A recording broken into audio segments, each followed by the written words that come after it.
Natus ban.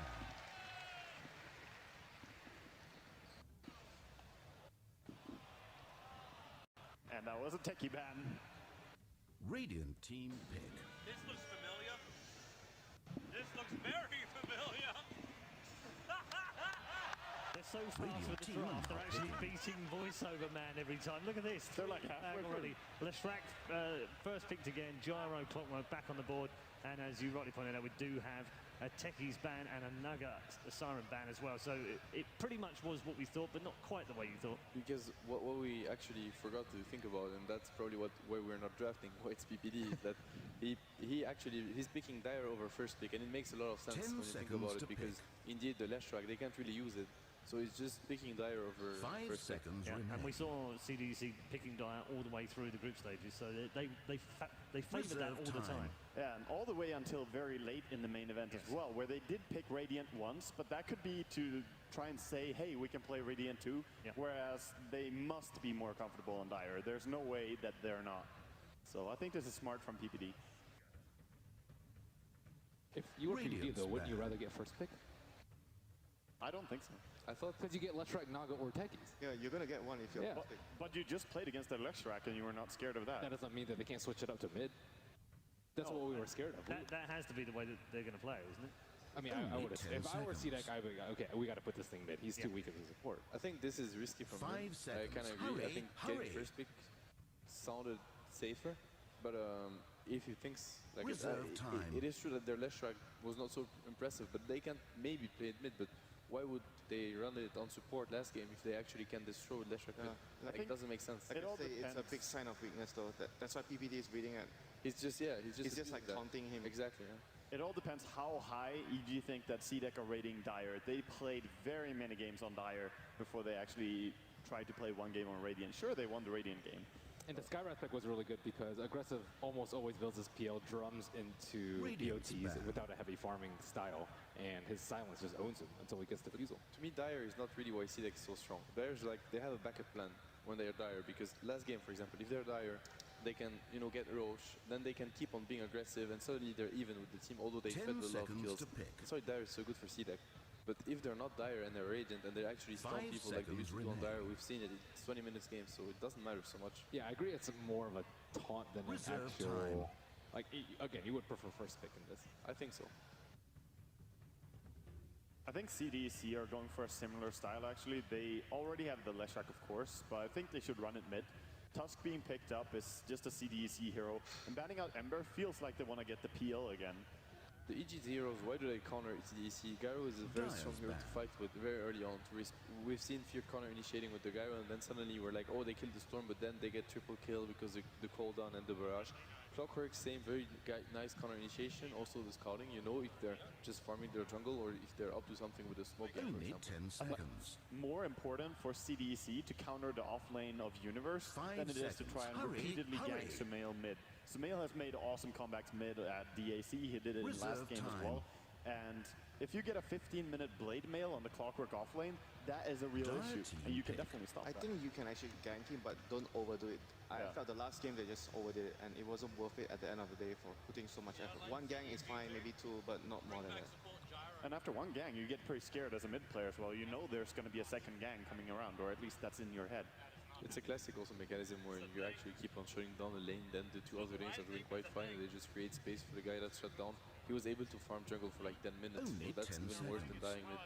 Yeah, I mean at 10 minutes he had 85 last hits or something because of jungle. That's you'd rather shut him down later than kill him one more time.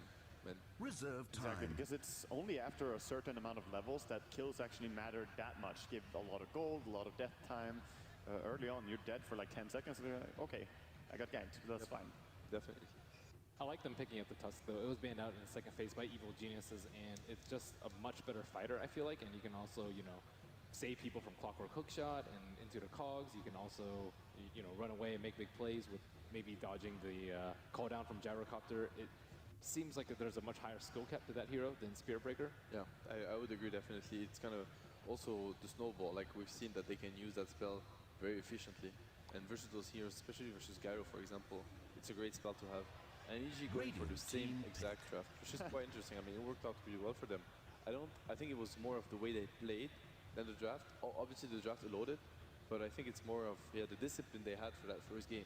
That's what probably caught CDEC off guard. To me, this is just PPD saying, okay, I have something that worked really well against you.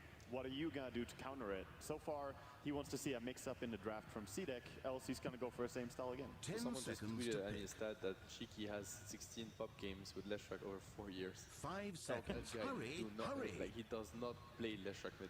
Yeah, apparently. that's actually interesting in this Reserve patch, because time. almost every mid player has spammed the strongest mid heroes. He has It's very 4,000 games, so 16 I out of certainly 4,000. hope he has a Smurf account for Leshrac. Well, he could also be playing in CDEC games. It's not that it might only pull stats from ranked MM. That's true. But I certainly hope he's played it more, or else they're probably in trouble again. Let's Yeah. say it's not a lot for even like for anyone that would play Leshrac. It's not a lot, and that's probably why.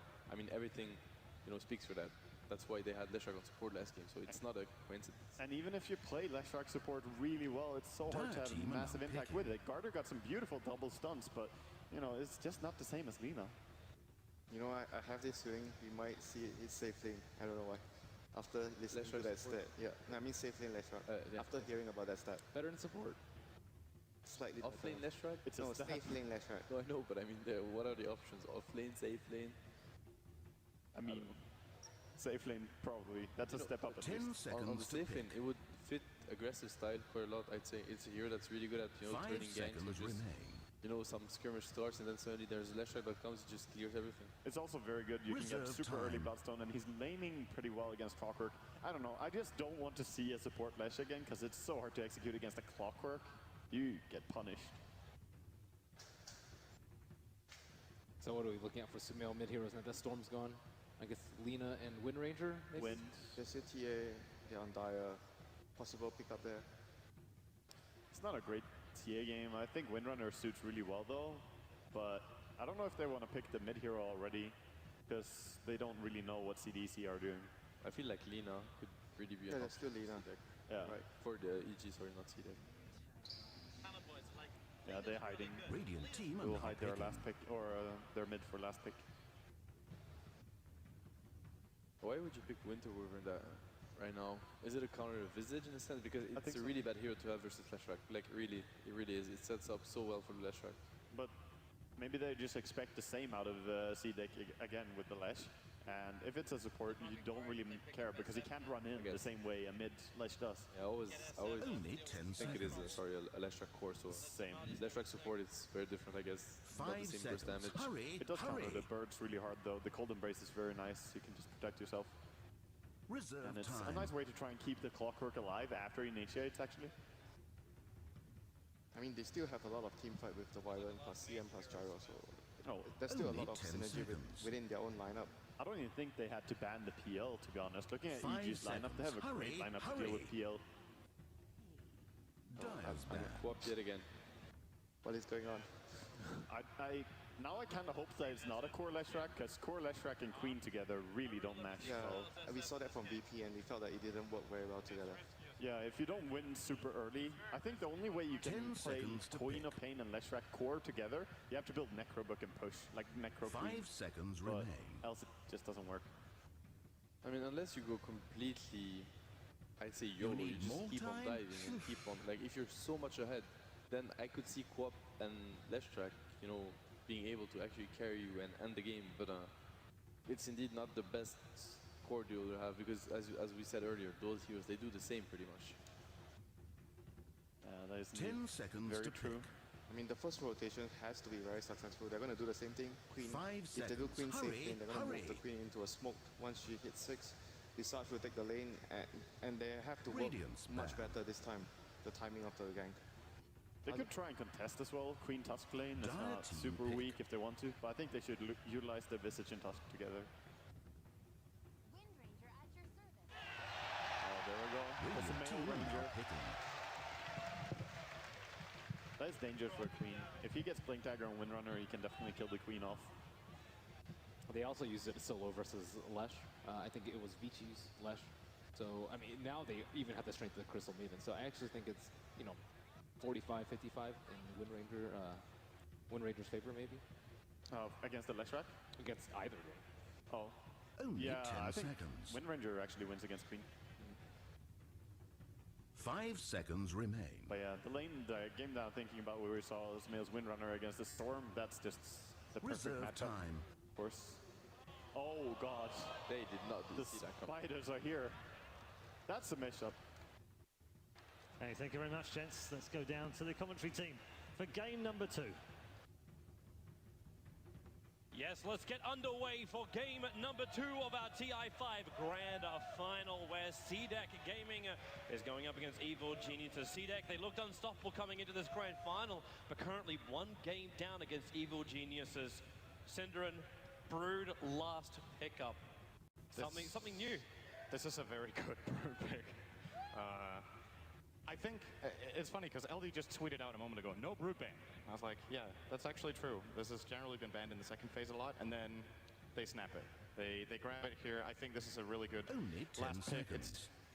This is not the kind of game plan that EG, this is not what they were planning 5 for, right? They seconds. get the Hurry, picks hurry. they want, and this can just completely ruin their laning stage. They don't have a very good support duo against the Broodmother.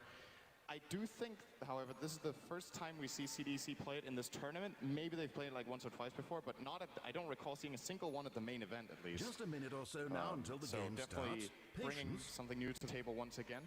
And this time it's going to be Shiki's Leshrac in the mid lane, so it's not a support Lesh. I gotta say, this time around, I do feel like CDEC have got a much more solid draft against what EG grabbed than in game 1. Yeah, it really does look a lot better, but it's something outside of the box for CDEC. It's not this we group up as 5 kind of thing anymore. Even though there is still a little bit of potential for that, we need to watch the presence of this 4-1 split, which comes with the effect of picking up a Broodmother.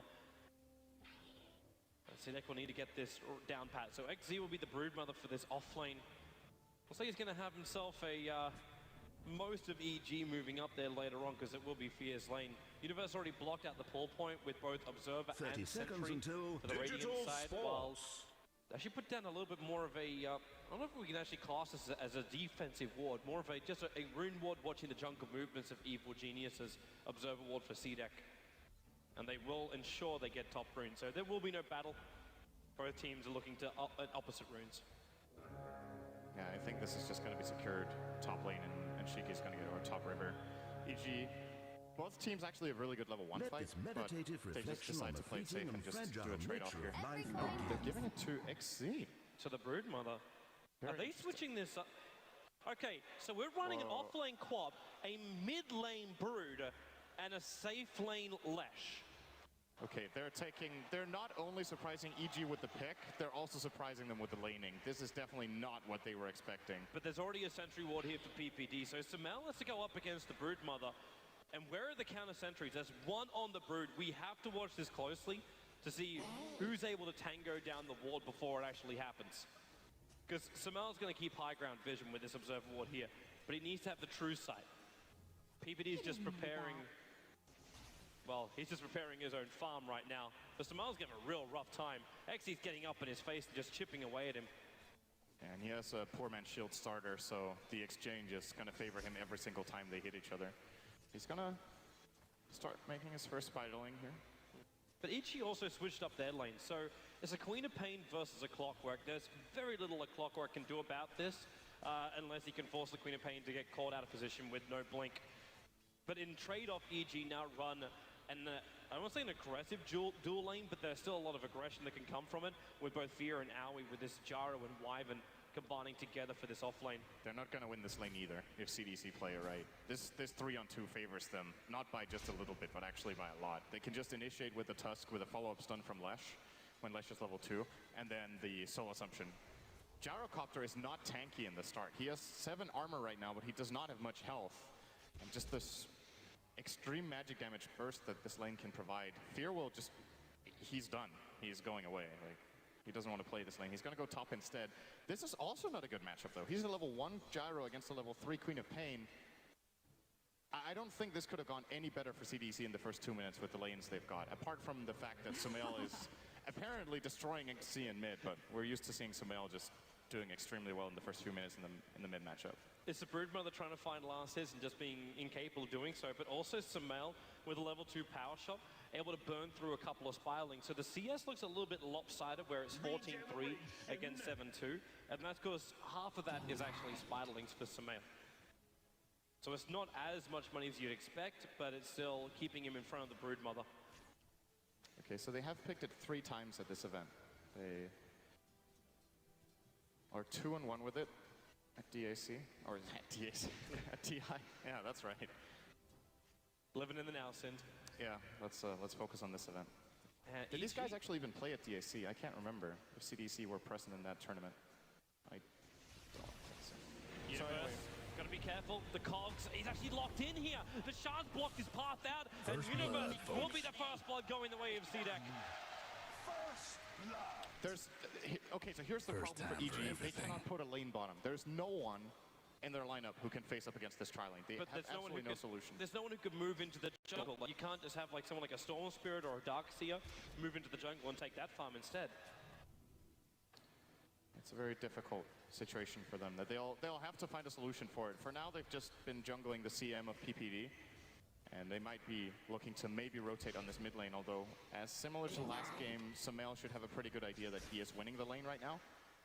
But he's still being pressured while winning on farm, and AUI is going to come in.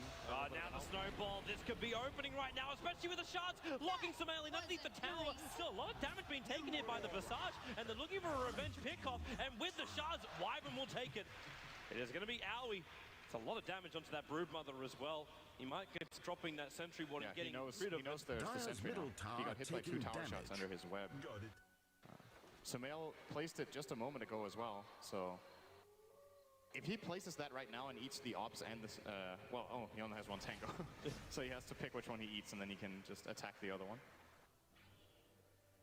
That would give him a better grip on the mid lane. Now with Sumail dead, XZ is level 5.5, same as Sumail. So now this lane is pretty much dead even on gold. Snowball top lane, Fear's in trouble. And this is the rotation we're expecting from CDEC during game number 1. And what we've seen from them this entire tournament. The lanes, yes, they've gone horribly wrong for EG, but CDEC, their movement, they don't leave any lane unpressured.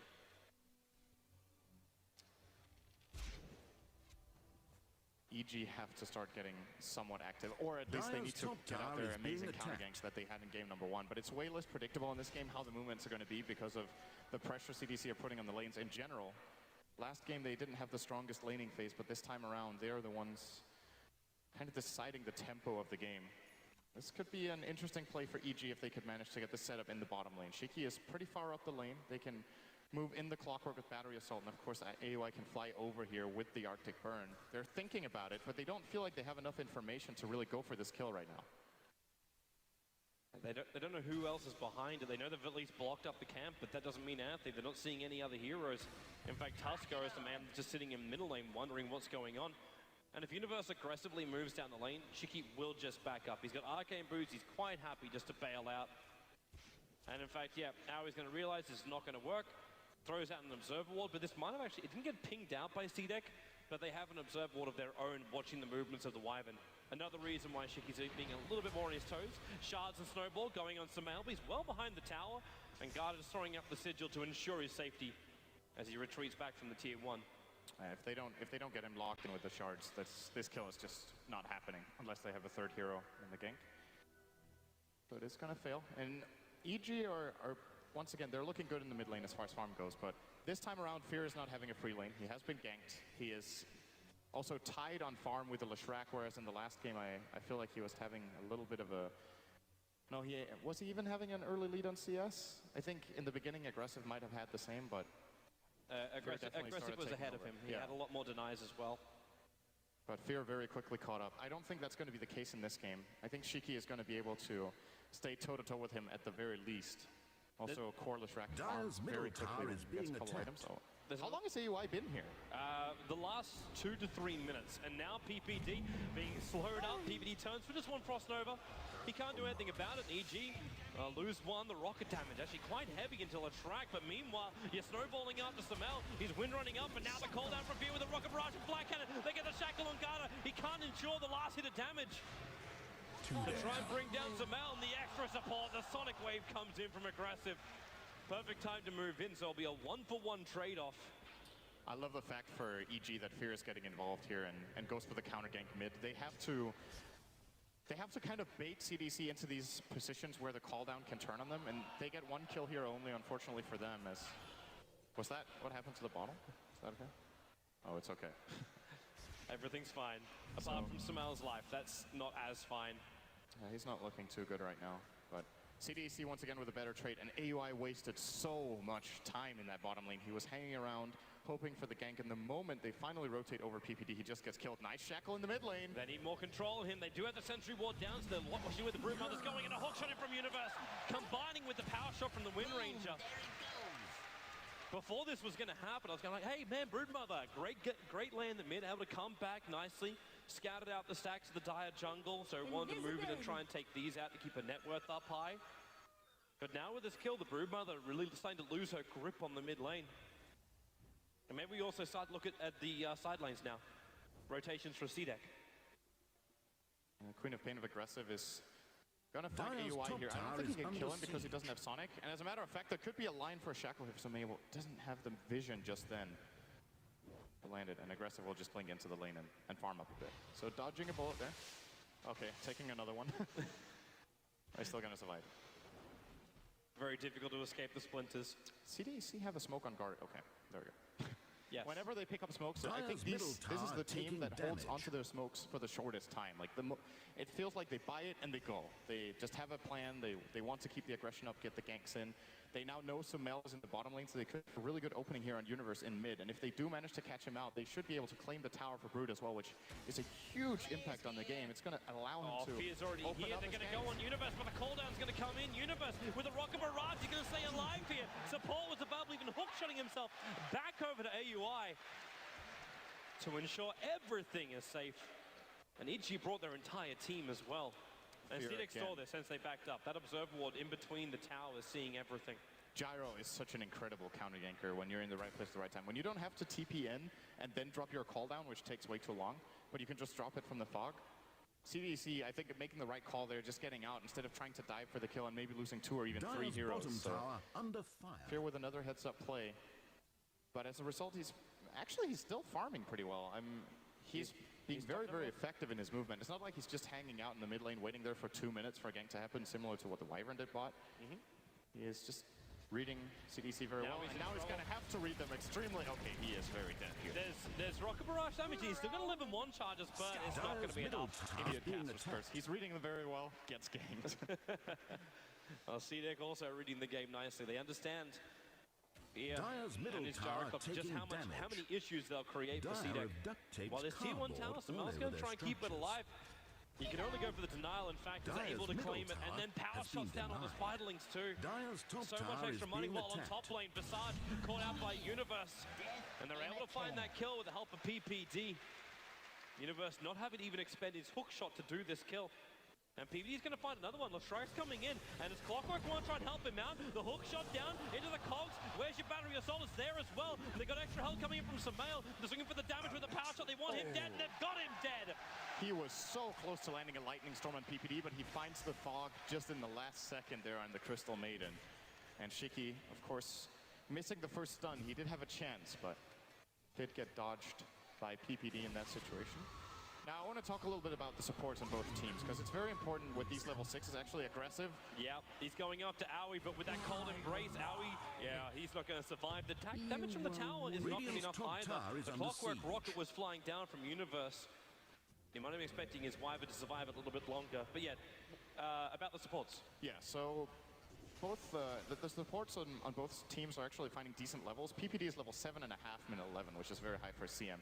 Wyvern 5.5, Visage almost 6, and Tusk 5.5. I think it favors CDEC a bit more when their heroes get level 6. The Tusk and the Visage are extremely potent for ganks. It gives them a lot more information as well with the familiars together with Broodlings. They can really start taking control of the map and look for the ganks. Similar to what EG did in the last game with their Clockwork and Storm, they will be doing it by finding the information with just their summons and then taking it from there. That was really close here. That was just an inch off, both in length and direction. And at the same time for EG, the Winter's Curse from Wyvern. When you snowball in 2 heroes, the immediate counterplay from Wyvern can really destroy your combination. And they have to give Wyvern level 6 now. It looks like they will as well. AUI will take Radiant's top 2 tower waves. is being Samel, attacked. locked to the trees, trying to cut through it with a power shot. But Carter are going to body block him up right now. That's it, just making life difficult. Not to mention the rest of CDEC coming in with the Suns. They'll find themselves the pick. At the same time, EG, they're searching for this Broodmother, the Spirelings. They're chasing down PPD. The battery assault from Universe trying to keep him back, and now she cold embrace into the Splinter. That's some really good farm for Aoi. Incoming!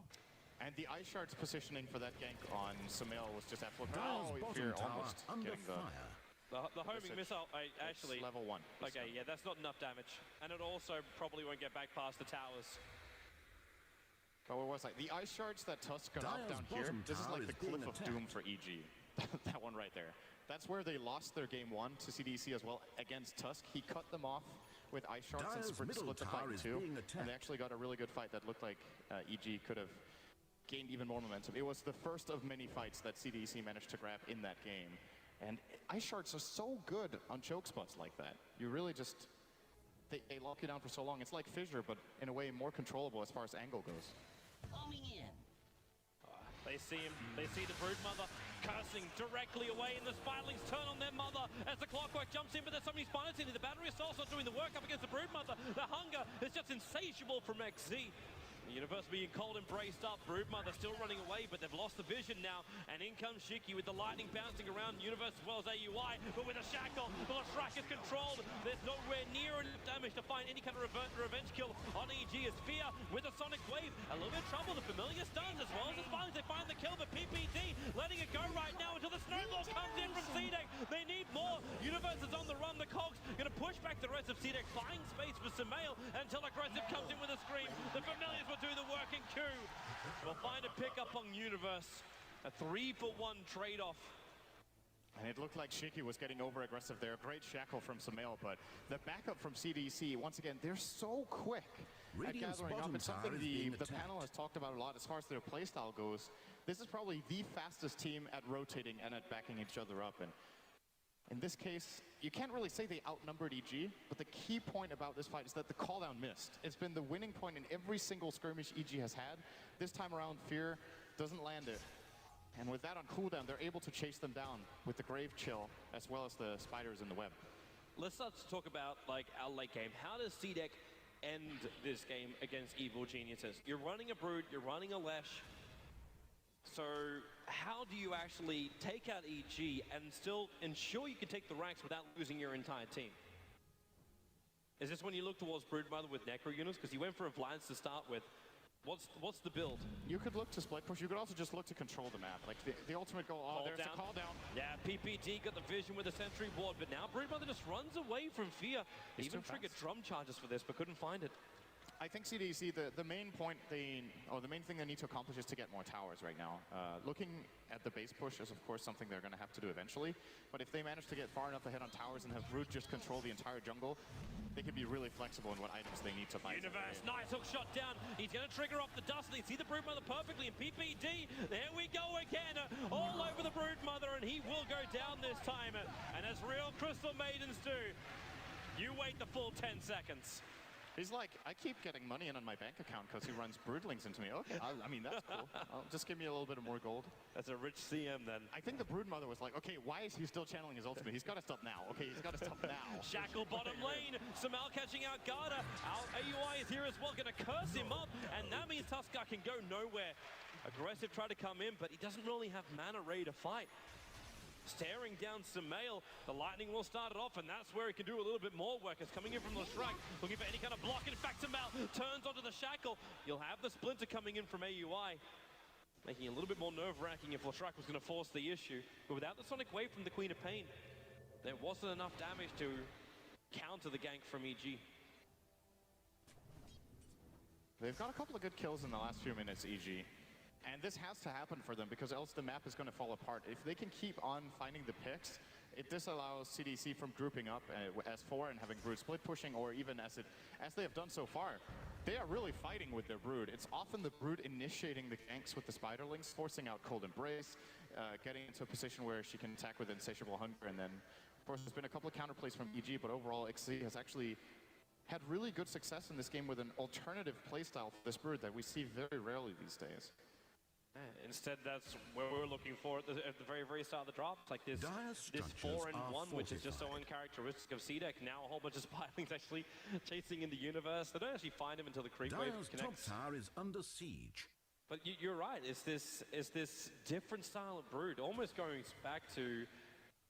I don't want to. I'm going to quote it anyway. The 044 build.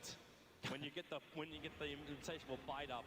And then you just start fighting. You just try and find kills and run yourself in. In this case, it's a lot more of a balanced kind of build, where he's controlling so many different areas of the jungle, making it hard for EG to stack and just flash farm. Everything's being watched.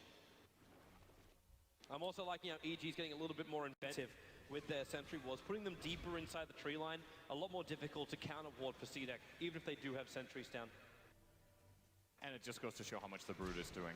They're really worried about the amount of control CDC are getting on the map, and yes, they're gathered up top and they're not getting killed right now, and they're putting down these sentries, but at the same time, Aggressive is just split pushing the bottom lane, finding his Orchid, and this bottom tier 1 tower is probably not long for life. I don't think EG will be in a position to hold this. So the Brood, even though she is unsuccessful in finding the towers herself, space created. Dire's bottom tower is EG's already prepared to try and force in the top lane, so it's going to be the tier 1 tower there, which took up a little bit of damage.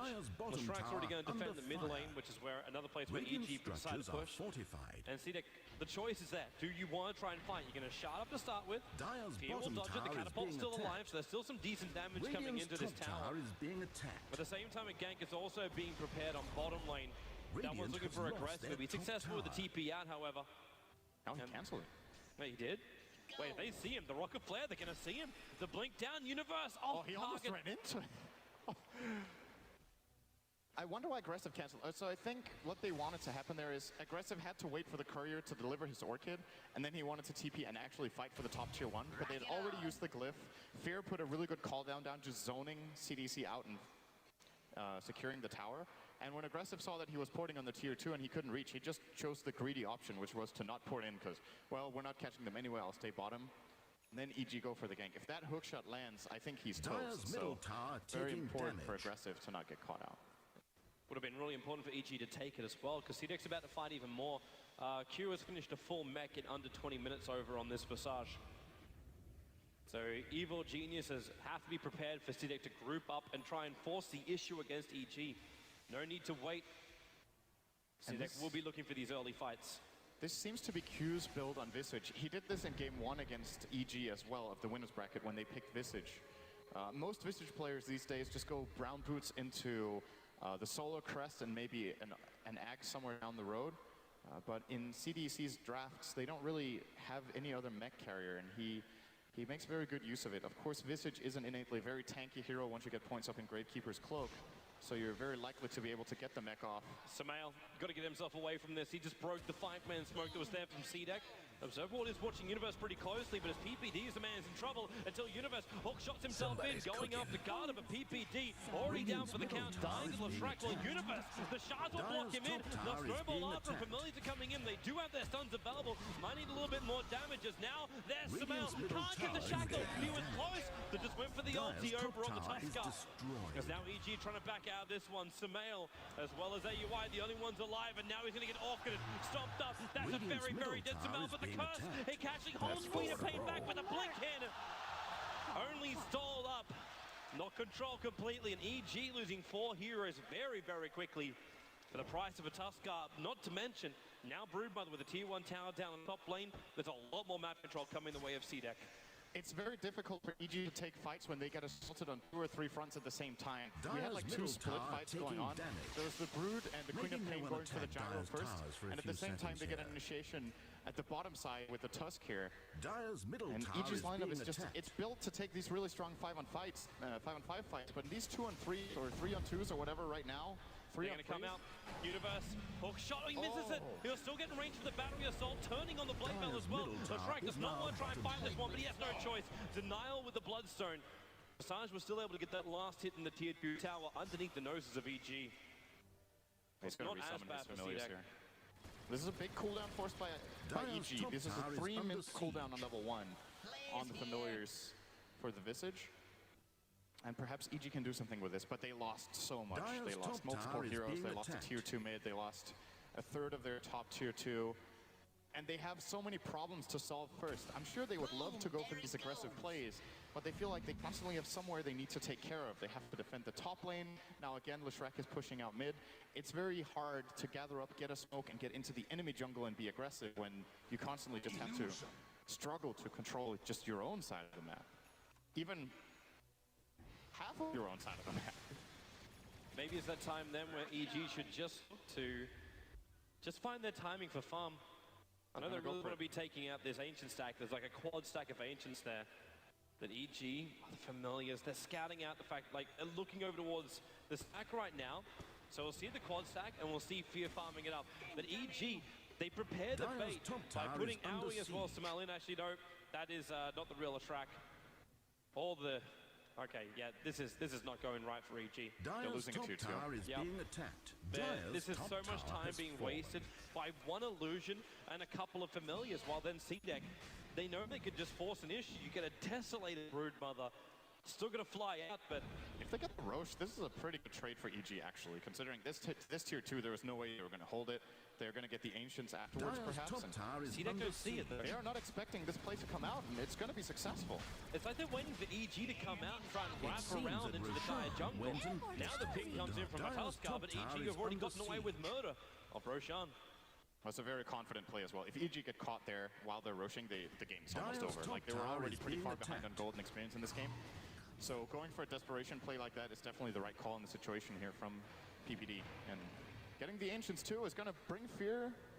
It's actually going to get him his BKB. It's pretty much just enough. If you can get all three, it will be, yeah. So, There we go. CDEC don't contest Roshan. They do scout out the Ancient stack, but are incapable of stopping it or unwilling to stop it. And then you can have Samel finding more and more money over on this Wind Ranger. So she's able to combine up something else with the Aghanim set for some level of damage dealing item. Even AUI was able to forward up a full Glimmer Cape on this Winter Wyvern. So there's more and more ways appearing for EG where they can fight CDEC if CDEC try and force the issue. And maybe that's another reason why they're not until they're in a nice comfortable zone. That's something that T1 Tower PBD taking a very long time to TP out. Fear's going to join it as well, but yep, all of CDEC. They head down bottom, including the Broodmother. It's another one of those classic CDC rotations where they just go immediately all heroes to one place. And EG read it this time around, they don't get caught. Question is if they can hold their tier 2. They do have the Aegis, of course, on Samale, who will most likely be acting as an aggressive kind of bait here. Dire's As I bottom think tower EG under wants to try and fire. fight this, but they do have call down on cooldown for another 10 as Fear used it as a defensive measure, and actually they will be too late. It has gone. Dire's No glyph. bottom tower is big. Dire's They also bottom tower haven't is fallen. got a smoke, I think, so no real, not feeling confident initiating into that, and they And will just let rightly it go. so. Like, there's two observer walls just watching their movement around. So CDEC knew exactly what they could get away with there, and EG had no way to just slip under the radar. As we now get a Blink Dagger is the next item up for Samel. I was wondering if it's actually going to go for damage, or if it all just turned Radiant's into, middle you know what, tower we is need taking Samel for damage. initiation. Even though the clockwork is fantastic, getting that double shackle shot is just so critical for EG during fights. This build is, in my opinion, the best in most cases. If you're playing a core Wind Ranger mid, it's just, it allows you to find solo pickoffs. It allows you to engage and disengage. You can go in with the blink where in a lot of situations you would maybe have to wind run to catch up first for the shackle, and then what's your defensive, what's your getaway item? You don't really have anything. So this catches enemies by surprise. It gives you single pickoff potential. It allows you to land these two-man shackles, and all in all just makes you way more powerful for the price of $22.50. But for now, he's powerful, but nowhere to really use it. As CDEC, they're backing out. So it's Leshrac farming up on top. Trying to wait another 13 seconds so that Bloodstone comes back off cooldown, and there's your blink to shackle. Leshrac, well, no denial for you. Brought down with a double damage Wind Ranger. And she actually used both the wind run and the blink. She was really far away, but saw the opening. Now they could push Key for a tier pickoff. 2 tower, Radiant's but you top still got the tower is double under damage for it. And in siege. fact, yep, there goes your wind run. They Dire's can bottom burn through the tower tower on under bottom lane. fire. You got the push coming in, and in fact, the hook shot down from Universe, catching an XC, reveals him off with the dub. AUI still has the cursor. Broodmother's not going to go anywhere, and with the cooldown as well, EG will find the kill. Meanwhile, on top, Sumail orchid up and in real trouble. But the Aegis Immortal PPD waiting in the wings, but what really can he do apart from watch him die? Is there a blink away? And yes! Sumail gets away, aggressive, shackled up, he was going for more PPD. He can't actually lend any more help. Sumail will die, the blink forward, PPD will be able to escape. But almost a miraculous escape from the Wind Ranger. Nice attempt there from Sumail, but ultimately, again, in a way, this was another fight where CDEC are determining the tempo of the game, right? EG go for an aggressive play, they find the pick off on Lesh with the Wind Ranger, they start being aggressive. The moment there's any sort of rotation needed to deal with the brute bottom, CDEC immediately gather top with the remaining 4 heroes, and they just run down whatever EG didn't TP away from up there. So EG are kind of forced into a position where they either have to full back with all their heroes there, or they have to go for a trade. And I don't think that trade really favored them. They lost Aegis and a hero only to kill the brute. And they did, but at the same time, they need something, because every time they don't do it, CDEC holds an advantage. They're coming down now. A smoke movement with a hook shot. They catch out the Broodmother once again. Again, that Blade Mail as well, not helping out the Broodmother. More TP supports coming in from CDEC, and the cooldown already used from Fear. The Familiars flying right over the top, not getting the stuns. But aggressive, a blink in 2 seconds. He'll be chasing up after Universe. Cogs might better keep them out for now. In fact, both Familiars don't stun anything. And AUI, where's the shackle? BKB from aggressive. He'll dodge it, and Universe dying so quickly with the power shot for Fear on the front lines of the Rocket Barrage with the help from Sumail. They find the kill. The Gem's also over on the deck, and they'll try and hold him here aggressive. Frostbite and PPD. We're going in right now. The freezing field drops, but he will be stunned up and controlled. But Shiki, no, he'll have to deny himself. They're not having a great fight here, CDEC. EG again in the upper hand. They're chasing up after Garda. He'll drop as well. Queen of Pain able to escape, running away with that Gem of Truth side of CDEC. So it's a 4-1 trade-off. This is what EG are able to accomplish with their BKB on Gyro with the 10-second charge, and the fact that they finally got a fight that was on one front. They got the opener on the Brood. No immediate counterplay from CDEC makes the fight 5-on-4. And when they tried to go in for a counterplay, it's Sumail. Oh, nice deny here by Q. It's Sumail they have to try to catch, because he is outputting so much damage, but Fear takes all the attention in the fight with all the damage he is outputting. Of course, PPD there with a very good freezing field as well. And the Winner's Curse. They got everything off the way they wanted there, EG. And honestly, for EG, it's probably the dream scenario that Universe finds a kill on the Brood, and then that CDEC drop everything on him, because he already used his hook shot and his Blade Mail. After that, he's not that valuable of a kill compared to a hero like the Gyrocopter or the Wind Ranger. And Wind Ranger is going to become more valuable shortly. We're looking at a Desolator build coming in from Sumail. So he's walking around with a Deso recipe. Didn't actually buy the Mithril Hammer. So probably one of those buys where he's not 100% certain that he'll be able to survive the fight. Dire's top tower is under siege. And this is going to help him greatly going up against that Broodmother, who's already walking around with 22 armor. And they're establishing control again inside the Dire jungle. PPD is trying to farm just on the edge of town. And I'm surprised with how CDEC are playing this game that the Brood is not going for a BKB. I think it will actually be a really good item this game. You can pretty much ignore most of the clockwork. You can ignore the Crystal Maiden. Lots of Gyro's damage is still magical. So the only hero who's really a threat is the Wind Ranger and her physical damage. You could probably just disengage and find a different initiation angle or a different target. Radiant's bottom tower is being attacked. They're trying to force out the top lane. In fact, EG... Oh, they don't have any vision behind the towers. They're not assertive about it. With the double damage route in the hands of Wind Ranger, they can at least force the fortification out from CDEC. And that will allow her to slip into the mid lane at one point and take out that tier 1-2. Bottom tower is being attacked. Sumail's going to run. He's going to be fine. He has a good defensive ward down around the river area. CDEC once again find nothing. They group up for it. But they do have decent lane positions. The bottom lane, EG didn't manage to push as much as they would have liked, I think. AY did whatever he could there with the Cold Embrace, but obviously couldn't get in too close with the risk of getting caught out. There's a lot of spiders are being cleaned up here. So much money for EG. And this is the objective. This is where the fight's going to be. They're going to be really happy with the spawn timing of this. It's 10 seconds away from spawn, so it's a quick Roshan. And the reason why it's even better is Sumail still is holding on to this double damage rune. So he's got this during the next fight. In fact, EG, they're moving forward at the moment. The hook shot in from Universe. He's two inside the cogs and forces himself back out again. The Shaz, though, is a real lock-in position. Universe, he just gets exploded, but at the same time, Sumail trying to bring down Garda. There's a little bit of help. PPD, the freezing field's not doing enough work. In fact, he's dying in familiars, and he will, in fact, go down. They're going in deeper, but Sumail locked in and controlled EG. They're going to lose 4. Beer trying to change it around as much as he can, but now they're going to lose 5. EG went in too deep. AUI blinking himself away to safety, but not far enough. The Swimmer came into the pit, but they lose everything. Aggressive with a triple kill. CDEC will also grab Roshan and cement their control of this game. It was starting to swing away from them. It was a 5K advantage in net worth going the way of CDEC, but look at the curve. When we go to the experience, it kicks straight back up again for CDEC. EG, they are in real trouble now.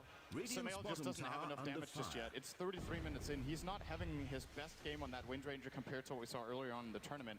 If he would have had the Deso, this fight would have been completely different. But they don't kill fast enough with the focus fire. I think they also layer their abilities a little bit too much. There was a little bit of stun layering there. The shackle shot was not expired when the Winter's Curse from AUI came in. And it also looked like they weren't focusing on the same target entirely. So they spread it, like they did a lot of damage to 2 targets instead of killing 1 off. And then the snowball from Garter saves the Leshrac after his self-fuels.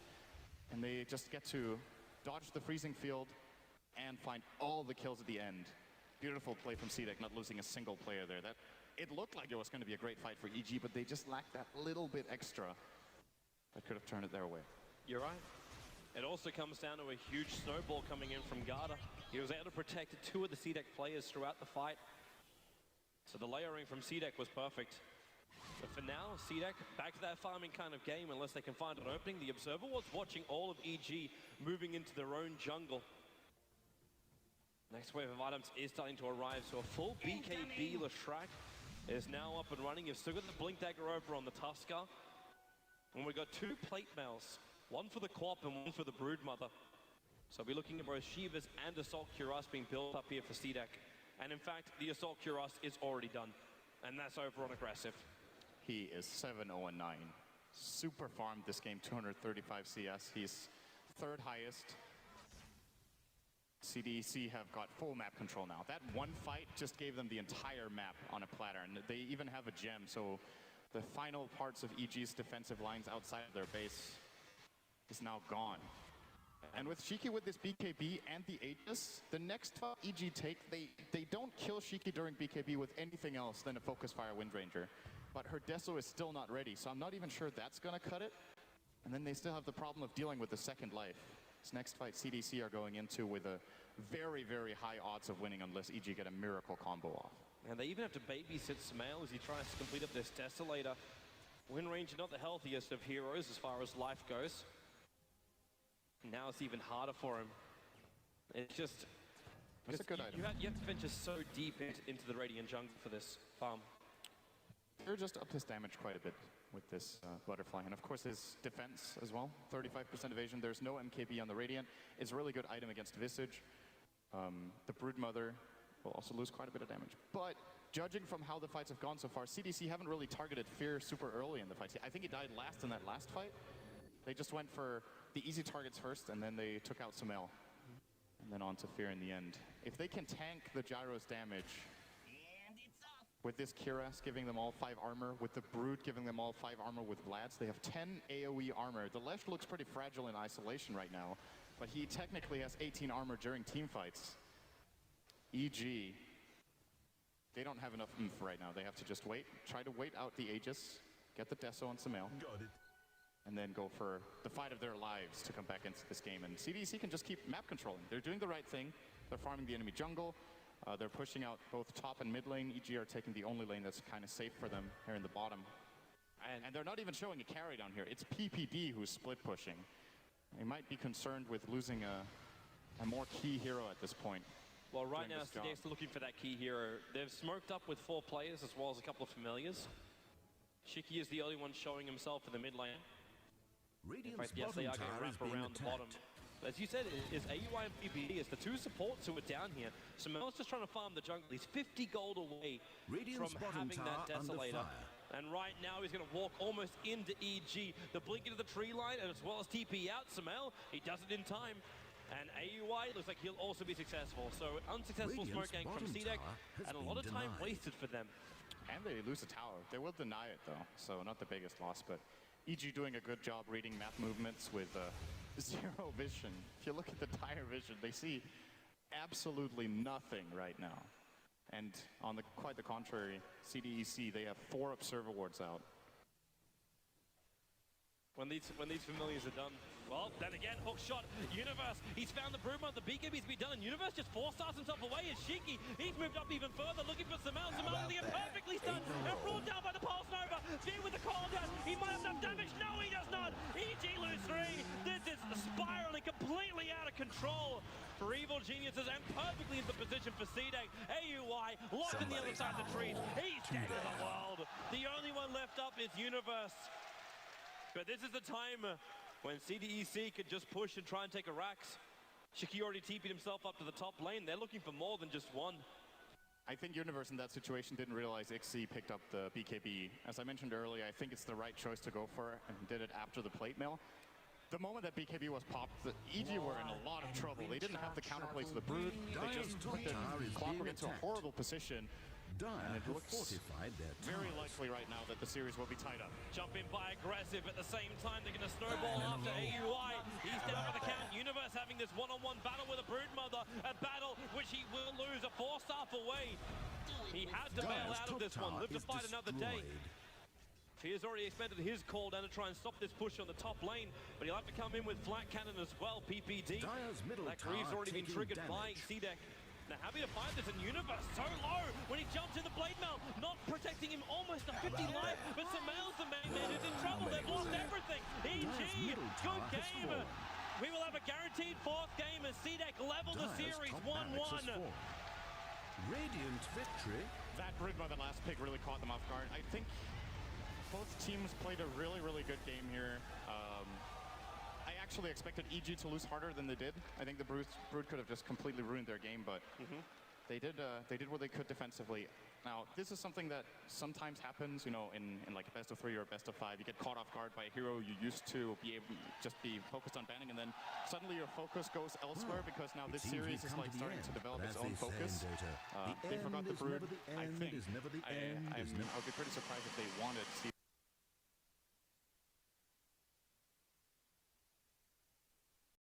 this time around. Yeah. I think CDEC chose the first pick and EG just took dire. Actually, I was speaking like during the game with another player, but whatever, about that Tusk instead of Darkseer. I felt like giving them Darkseer would be better than giving them Tusk because they're one of those teams, they use Tusk so effectively. Yeah. Like yet again, they won the game thanks to a snowball. Just give them Darkseer and remove the Tusk.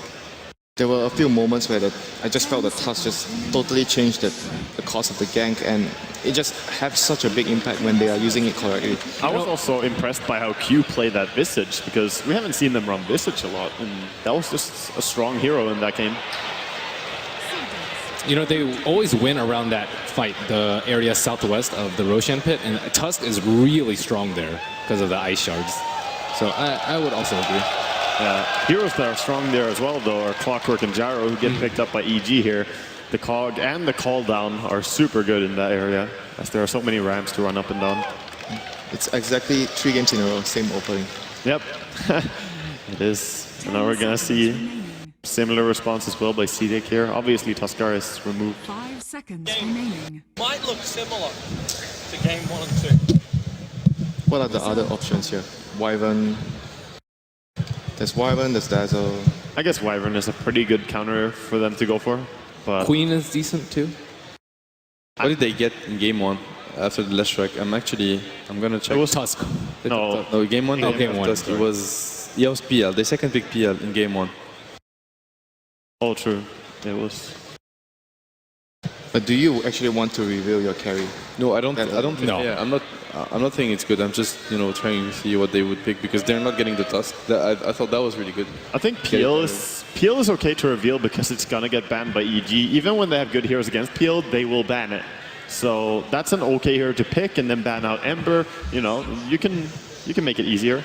Oh, they're actually going into the Visage here. It did work out really beautifully for him in the previous game, so going back to that, two really strong fighters in Lesh in this. Evil geniuses turn to ban.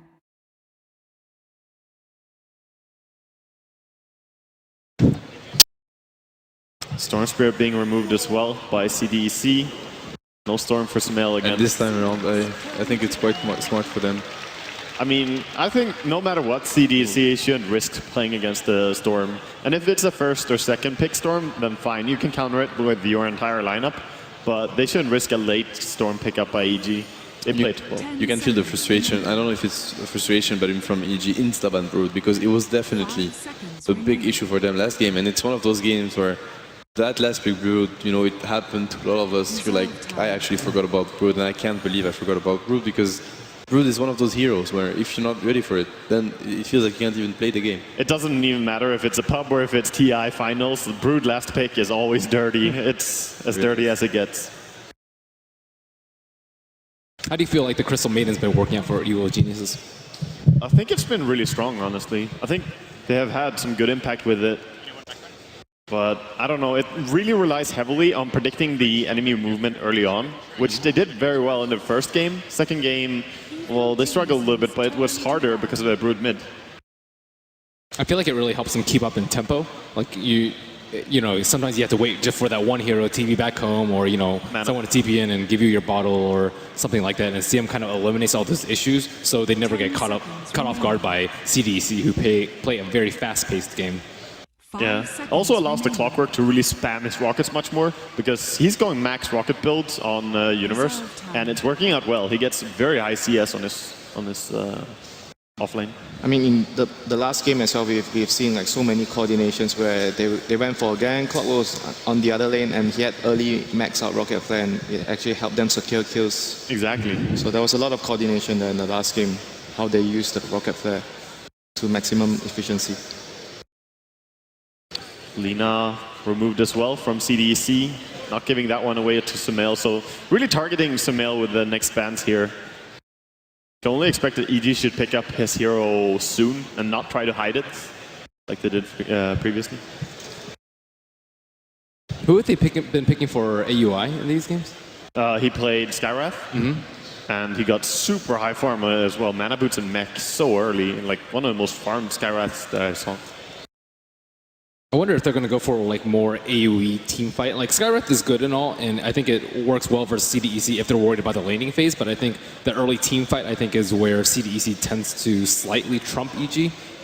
Maybe take a page from other people's book and maybe go for AA or Sand King as their 4 instead. I'd say they're going to go for the same. I mean, eventually they would change the Sky, but I feel like they're going to go for the Maiden again, because it was really they get a Maiden hero actually. I just feel like they're going to adopt the same playstyle where they can actually fight DC back. Like the Brood, they just couldn't fight it because it was a Brood, but overall, I don't feel like EG were, you know, far behind in like map movement last game. No, not in map movement, but it's just very tough because of how the Brood can both scout people and also force people to group up more. You can't go alone in your jungle. It just becomes much more cumbersome to move across the map. So I think it's smart by them to secure Sumail's hero already. Now these bans by CDEC are kind of wasted in the next few picks, the Lina and the Storm. I actually feel if they didn't secure it here, they will never get it, because the next pick going into CDEC, they would actually just take the hero. It's really good on their lineup. It's really good against the Gyro as well. And Aggressive likes to play it. They run the safety in Ember a lot. Well, they're actually running very level-dependent supports, like very greedy supports, Visage plus Lion. Oh. We'll see what EG does to it, or they're actually going to go for just some jungle greedy support of their own. I mean, that's very reactive, right? Picking Lion, you want the Hex, you want the stun so that you can lock down the Spirit. It's the same way you play against Storm or Ember, doesn't matter. But I haven't seen a lot of really good Lion play this tournament at all. Like, it hasn't worked that well. 5 seconds. I think if you can actually get away with it, then you can actually make it work well. The issue is like most of the games where the teams pick Lion, they get punished so hard because they're off lane with pressure and just get kills easily here and there. And Lion has a very hard game from then on. I mean, he's great in the mid game and he's great when he has his Blink Dagger. The problem with Lion is that he doesn't bring a lot of damage early on, And cooldown. Yeah, so the CDEC. cooldown on his ultimate. True. Early on, the cooldown ulti is super long. And CDEC, they like to bring the fight often and early, so you don't have damage. Yeah, this pick is also a really good reaction towards what CDEC have. They have very greedy supports. You need to do something about it. Like a lot of teams have been reacting towards greedy supports by picking Undying, like a lane pressure right away when you see there's possibilities of punishing a weak support. Yeah, that should be AoE Undying, I suppose. Be nice. Could also be PPD, I guess. You don't really need a lot of items on Undying. All you need is level 7. If you reach that, you have a lot of impact. I mean, it's 2 melee though versus potentially 3 range heroes on the safe lane. Do you really think that EG can contest it with only 2? They can do the trick though. They have Dire and they have Clockwork, so they can just pull their creeps into their own tower on the first creep wave. You can probably contest even on that lane. And they did replace the Tusk by Darkseer. I feel like it fits their playstyle a bit less, but it's still obviously a very good pickup. Darkseer and Leshrac, we haven't seen that combo so much, but it's not even a combo in the sense that Leshrac just runs in and Vacuum is like the best spell to have with him. We saw some Vacuum Impale combos though, which was really nice. That was a few days ago now, but I feel like it's a tough Ember game. I don't know, but like Visage, Lion, those supports, very strong supports versus Ember. Hey, Sumail thrives in the tough games. He likes to be hard countered because then he knows his team fears Gyrocopter is gonna go ham. So I think he just wants his other lanes to do well. If they get items on Universe and Fear, he'll be happy. So PL is still available for CDEC. Ember, as you guys said, might have been a counter pick to PL. They're just preventing a PL pick. So do you think they're gonna go for it? Or? I actually think they will go for something stronger, like the last game, the Quad, because they are having Lion and Resource. Oh yeah, they're gonna take a midder, right? Or because it wasn't Leshrac mid again, so probably. Yeah, maybe it will actually happen the same thing. Yeah, and Queen does have a good time against Ember as well. It would fit nice because I think PL was strong here. I don't think it's super good with the Visage early on. It could work though. They need a mid that scales though, right? So you're talking about what, Queen of Pain, Storm's Ban. And I'm just sorry, I just got the stats of who picked what. So CDEC picked first pick game 1, as we said. EG picked Dire game 2, and now CDEC picked first pick again. So they're getting first pick over Dire, and we explained why it was the case. So in that game, it's CDEC that had the drafted advantage. Yeah. We see the return of the Skywrath Mage.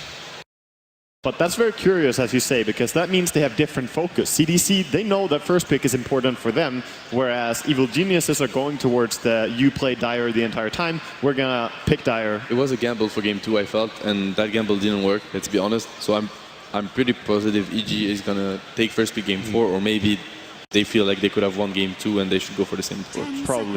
Probably yes. Only 1 pick remaining for CDEC. Taking some time thinking about this. Should definitely be Aggressive's hero.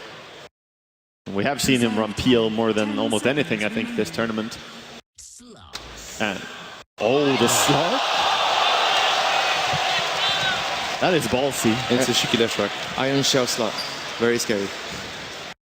Okay, let's go back down to the arena where we'll rejoin our commentary team of Toby1 and Cinderin. Thank you very much. Yes, it is time to get underway for game number 3. Evil Geniuses up against CDEC Gaming. We have ourselves an element of aggression, plus again a draft which looks very similar to game 1 until we hit the end, of course. It's just funny for me to see how CDEC go in with a new pick every single game. And people are, a lot of people at least were expecting in the grand finals here that they were figured out, they had a clear-cut playstyle, they always went for like the same kind of picks. And yes, there's not that big variation, but they keep swapping out one every time. This time it's going to be on aggressive roll. We get to see the Slark.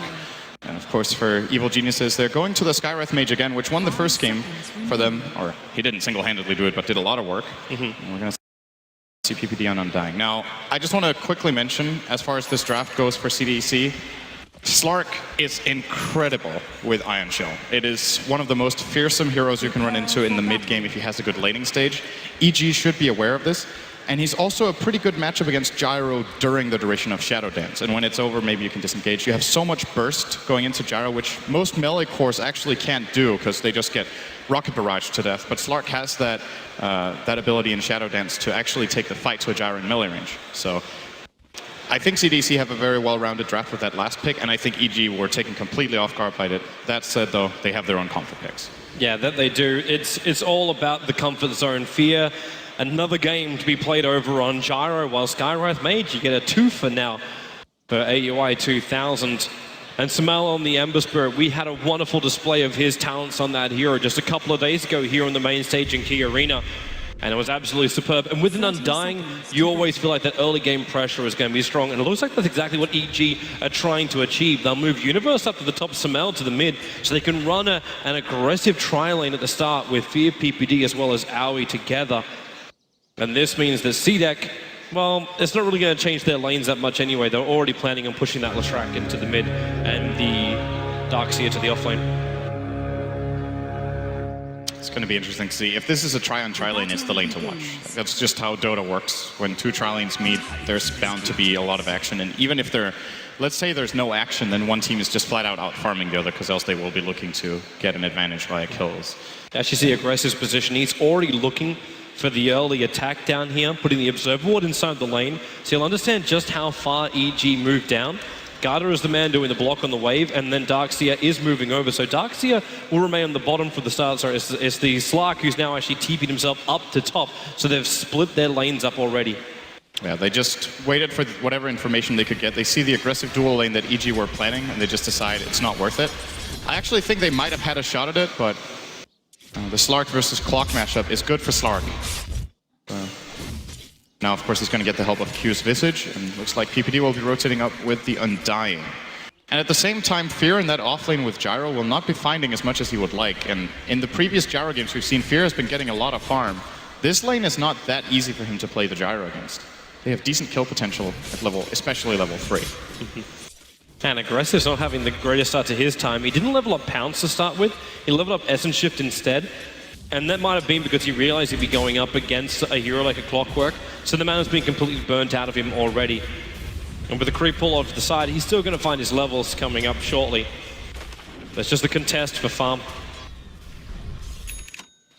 And Fear, actually, they keep this dual lane off lane with Fear and AUI together.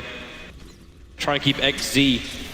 Like, they can't keep him away from the farm, but maybe they can at least force him away from the lane. You just see how much the teams are adapting. The moment the Skywrath rotates bottom, it's not a winning lane for CDEC anymore. So they just go and stack the jungle instead now with Garter on the line, and maybe he will rotate top. Like, they're constantly, both teams, adjusting to solve the laning problems that they may have. And right now, I think EG are pretty happy with the lanes they've got. Samel is doing pretty well in mid, as per usual. And again, this is not a matchup that I would give Ember any sort of edge in, but he's still winning the super early exchanges against Shiki. He's just, as far as the first few minutes in lane go, he just seems to be the better mechanical player in this matchup. He might be having a little bit of help at the moment. AUI was able to pick up an Invis room, and he's going to walk his way in towards the mid lane. He'll find Garda here, and well, terrific smoke time from CDEC as AUI's Invis rune instantly triggers it, and you're not going to be carrying around dust or anything which can counter what was just done anyway. That's the shortest duration smoke we've seen at the tournament. Instantly cancelled. Actually, it did absolutely nothing. Well, what it did give them information. So even though he doesn't get the gank, he knows that Skywrath is there, but they can't really use it for anything. So very good rotation from AUI.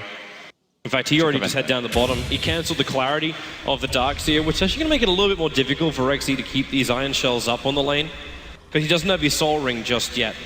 The bottle has already been like ferried out to the mid lane, so he has to wait for the courier to get back. By that point, he should probably have the money for it. And Shiki really needed this too. Like, his creep wave's going to let him catch up to the farm, but he needs to be able to zone out Samal a lot more than what he currently is. Well, Ichi, top lane Universe, Garda, trying to come around the corner. PPD is still waiting in the tree line. CDEC have no vision of this at all, but they have to know he's around. If they go for an aggressive play, PPD can skill either Soul Rip or Tombstone. He's holding his point for now, because he wants to see what solution he needs to go for. If they get the chance to just burst someone down in the cogs, we might see him just skill the Soul Rip, but I think the more defensive of those two abilities in a lot of cases that could arise up here would actually be the Tombstone, just to slow down CDC on their way in, and Universe can just cog and run out. Well, their gank did not work out. And Lion is going to rotate again. And this is a lot of time without finding levels. Then again, he can't do the pull on the bot lane anyway because the Observer Ward's still blocking up the camps a little bit further to the right, so it's not actually on the magic push, so it's not blocking up both the camps inside the Radiant jungle. But for now, Garda, right underneath the Dire Observer Ward. He thinks he's being stealthy by walking into the tree lines there, but Sumail knows exactly what's going on. His Flame Guard will come off cooldown in a moment, and in fact, they've also rotated into so it's not blocking AUI 2000. So by knowing this, they could try and go for a counter gank. Yeah, if he stays there for too long, he's first blood. It's going to be very easy for EG once Sumail hits level 6. He's almost there. Garter will decide against it. He actually saw AUI walk across the lane. That's the reason why he backed up. Universe getting very close on this top lane there. It's a Cog's going to drag in the slug. Now he's looking for that pounce, while PPD removing a lot of his life. He pounces up and away. The rocket's still available here from University. He'll get vision back on this slug again, and you got Decay in just a moment. In fact, it's back off cooldown again, but with the support coming in from Shiki, they have to back up Sumail. It's a Trip Spirit down to the Visage. Evil Geniuses, finally, they'll be the ones to spill the first blood. And it will be on the Visage after an interesting initiation from Universe. Such a great play call from EG to go back there. Instead of diving onto the Slark, they realize there has to be a TP coming out from the Lesh, and then they TP their own in turn, and Ember just the more impactful hero in that engagement the way it turned out. Very, very good map movements here. And what a great time to also rotate it in. It was still the Undying who got the last hit. So PPD was the man with the extra cash, but there's never a bad time to give money to an Undying. Even if PPD does play that fifth more sacrificial position. And while all that was going on, like you TP out heroes, you've got Fear fighting his level 6 on bot lane. So attacking into this gyro on the bot is very suicidal because you'll be coming underneath cooldown. And the Slark's not really in a position where, like, Aggressive is not finding momentum on this Slark at all, which is something he really needs. He's not getting as much farm as he would like right now. The farm is favoring EG quite a lot, as a matter of fact. They're 1,500 gold ahead with just 1 kill, and that's just lane farm. There's been no towers pushed at all. It's a very good start for them. And if you're CDEC, you probably look for a timing window that is Lion hitting level 6 and Slark hitting level 6. Then your heroes start really taking off and being able to gank very easily. And Lion will get a lot of experience shared here with Shiki, who of course takes the gold. He'll be rotating into mid again, as Q right now is taking experience there. And he has to be careful. Sumail can solo him easily. But Lion is, of course, in the neighborhood to help him out, should Sumail fall for the bait. And if Sumail does initiate onto that other side, he's going to be in a little bit of trouble. Very difficult to bring in help for that. Observer Ward's going to finally time out the bot lane, so CDEC, they lose vision of what's happening with EG on their bot lane, for now at least. But these Iron Shells keep pushing the wave back out again. As now Sumail, he does actually jump in. He goes over on Q with the Flame Guard up. It will be Hex, but he's not in range for the burn. Just backfired up, and then the hook's on it from Universe. He wants to finish the job. No rocket available. Sumail barely able to escape. Universe with the Cogs will buy himself a little bit of space here. He'll have a rocket up in a moment. Even Fear TP'd in to try and have some part in that. A level 1 rocket is not enough to find that kill, and Universe knows it. Just look at how fast the teams are reacting to He's still going to give it a shot. Made. That's not enough. No, it's actually short as well. Middle lane, Sumail jumping in again, can't get the searing chains. The stun, the call out from Fear, trying to find more space. Sumail couldn't do any more extra damage, but it might open up enough for Fear to get this kill on Garda as Universe actually cold forced himself down, and this will be a kill for Fear, but Universe trapped underneath the tier 1 tower. The kill will come in for Visage with a lightning damage as well from Leshrac. EG severely punished as again CDEC bring in reinforcements, and again we're going now on top, which is PPD getting just attacked by Aggressive a little bit. This is what does happen sometimes from EG. Sumail is such a hyper-aggressive player, and if the enemy team is ready for it, a play like that is just not going to work. That was really a deep dive. Lion was still in position, and he lost his Flame Guard too fast. It's the price he pays. I think in this game, maybe he should have gone for a 204 build instead of a 303. Yes, you get a lot of damage on the searing chains, but hey, the extra 150 tank... Universe, hook shot coming in with the battery assault. He's going to try and control the track. No option for a split earth, and now in comes Sumail with the extra jump in, but the double stun going to keep Universe and Sumail back. He wanted to slide a fist and then just get the searing chain, if possible, onto the retreating Visage, but unable to find the combination. And while all of this is quietly happening, or not quietly happening, While all of this is happening, Darkseer and Skywrath are quietly farming in the bottom lane. EG want to make sure AOI gets a Mystic Flare at a reasonable timing so he can combine with the Clockwork. He also has really good combination with the Ember, of course, with Sleight of Fist into Searing Chains. If that's level 4 for the 3-second duration, it's more than enough to find a kill on most of the Radiant heroes with the Flare. But of course, we haven't talked so much about Xyz. He has just mainly been staying in the bottom lane, and he is getting a lot of farm now as a result of all the action that's been going on elsewhere.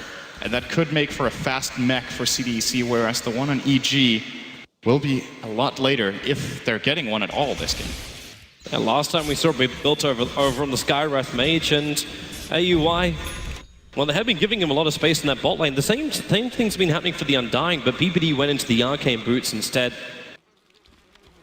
He is a natural mech carrier, but you can't have both your supports taking most of the farm on the map. And you have to get mana on Undying. This hero has a lot of spam potential with enough of a mana pool, and without Arcane Boots or some sort of other item to compensate for that, you just don't get enough mana out of your hero. Is under attack. Where's that vision? He doesn't have it on the heroes. Now we'll actually see one, but misses the hook shot. He's actually trying to have a go at the Leshrac. And Q destroyed the rune, right? So AUI just got the single rune this time around, the bounty rune at bottom. Is under attack. And classic CDEC play. They're going to rotate top. This now Darkseer is getting active. He's level 8. So they're looking to take the first tower of the game very quickly here, as EG planning on maybe finding a trade bottom combined with a gank. If they get both of these, this would be very, very good for them. And I don't think CDEC are going to expect this, although Shiki, maybe he does. He's actually playing back very defensively. He's not sure about it. He's moving over towards PPD as well as Universe, actually going through the tree line. Try and break the smoke, while in middle lane, it's Q and Garda coming in. They're looking for the kill on Summel. The Spirits up, but Summel won't have enough life to survive this. Support's coming in from Universe, while PPD, they throw down the Tombstone, and Fear, it needs to be a big call down, and it will be your catch out too. The deflecting and damage as well. Universe dropping very, very quickly with the lightings and the familiar drops. It's a double kill for the Leshrac. They're looking for more. PPD removing a little bit of the life, but support's arrived in here. It's aggressive, going on Fear. It's a triple kill for the Leshrac, and PPD on the run. No stuns for the Familiars, but they got some decent damage. Surging in the Slug. He doesn't have Pounce of Bubble, but there's that Iron Shot combo with the Death Spark Pact. There's the kill for the Slug, and CDEC. Momentum is coming their way again. A sharp spike to the Golden Experience graphs. They just knew what was happening. They got the top tier 1 for free. EG were trying to trade for bottom, but they weren't fast enough, so Fear left it. And they just know that, of course, they're going to be rotating into mid to gank Shiki, and they're very quick to respond with their own rotation from above. Universe. All usage there. Gonna hook shot bottom lane, aggressive. Thought he was fine, but EG, they at least get the consolation prize. And now this combo being online, you're going to see more of this in this game. It's 100% certain that Universe and AUI will be grouping up more. Their ultimates, it's another thing about Clockwork Skywrath that isn't talked about so much. Their ultimates combo very well, and you catch them in place and you just blow them up. But they also have very similar cooldown, so they just very naturally will be able to gank at the same time. And so this bottom tower might actually fall now as well. So EG, the last fight didn't go well, but if this gank transitions into a tower as well, they ended up getting a fairly even trade at the end of the day. Darkseer wants to surge in for the denial, and PPD doesn't want to let him have it. And he won't. Skywrath Mage will take the last hit. Meanwhile, in mid lane, it looks like Garda's coming forward. There's your Hex over on Fear with a Sleight of Fist with Chains not doing any work. Fear just explodes to CDEC. And Sumel's forced back further. He's not having a good game on Gyro this time around, which is a really big problem for EG. This hero doesn't play too well from behind compared to some other carries, and I want to say both Ember and Gyro dependent on a good early game. He's died twice on Ember, he's died 3 times on the Gyro. And you compare that to CDEC with 1 dead on the Shrek and 1 death on the Slark.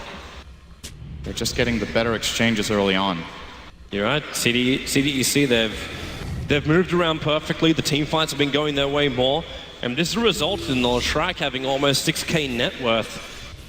A lot of money coming into this, and we know the power of Leshrac when he gets farmed up. This isn't like game 1. This isn't a support Leshrac. It is a core, and a quickly progressing core as well. Shiki is having a better game than in the last game. And in the last game, he was still very impactful, even though he had a couple of deaths that maybe could have been avoided. He still dealt so much damage and took a lot of focus for EG in the fights. And it's what CDEC are doing right, which the panelists actually talked about. The first Leshrac pick we saw at the main event was LGD giving it to VP, I think.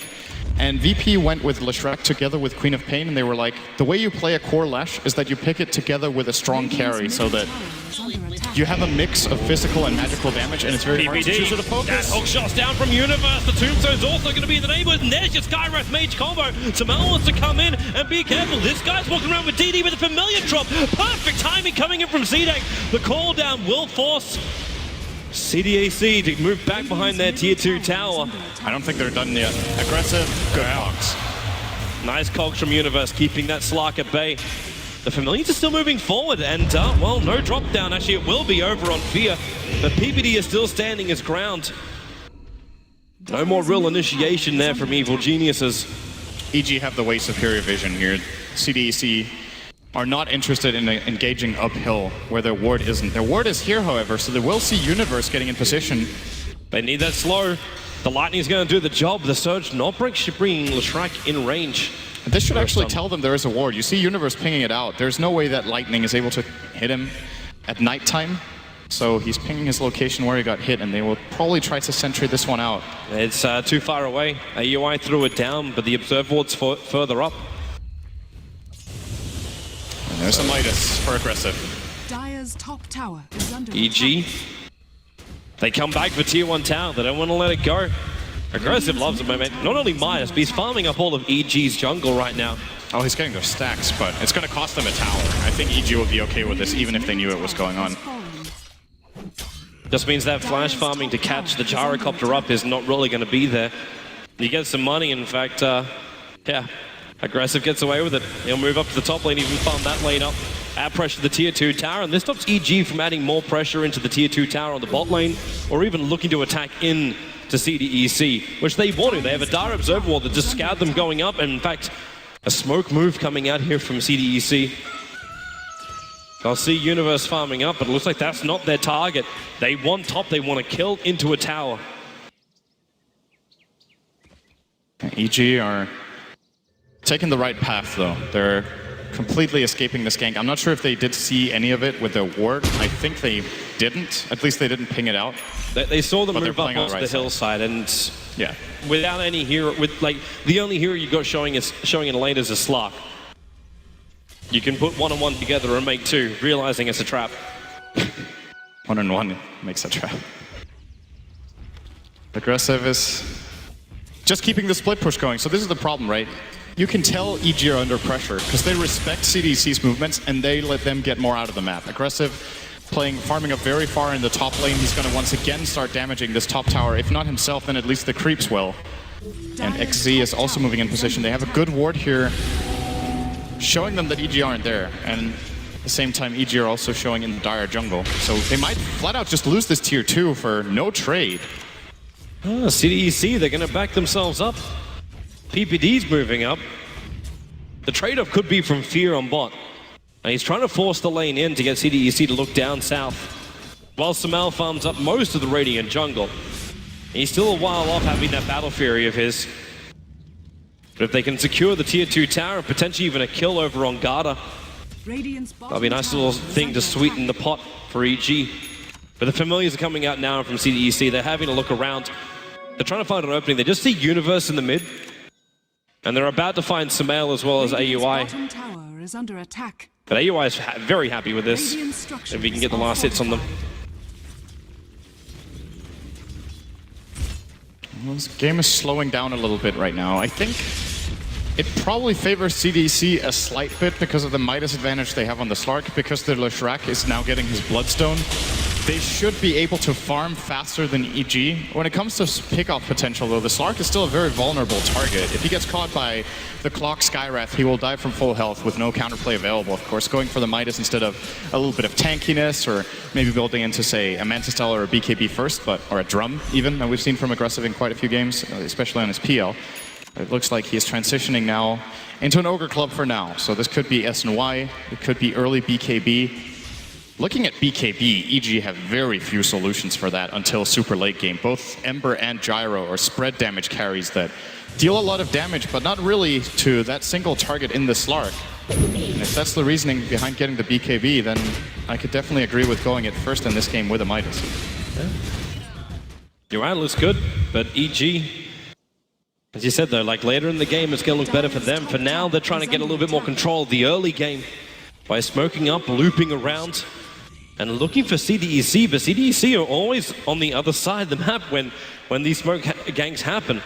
So Lion's got an invis rune. He's going to have a bit of a look around inside the Dire jungle. Unfortunately for him, he's standing right on top of a Dire sentry ward. As Samal's going to walk up, Garda going to get Syrian chained up. He wasn't really ready for this one. Finger of Death is available, but Samal, Spirit Jump forward. There's already a rocket, and the Spirit Jump will allow him to get this last little tick of damage into Garda. And there she goes. There was a Flame Guard doing the work.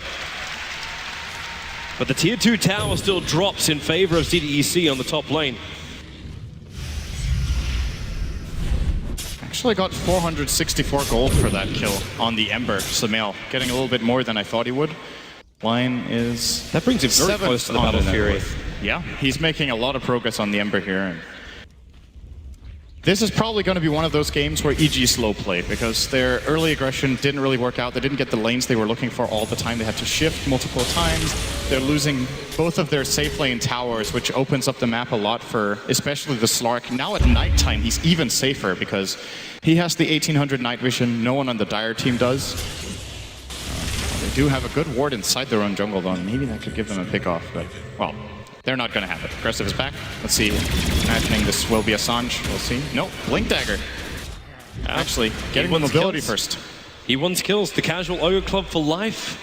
Ring of Aquila for a little bit of regen and stats. I would agree with this on Slark, though.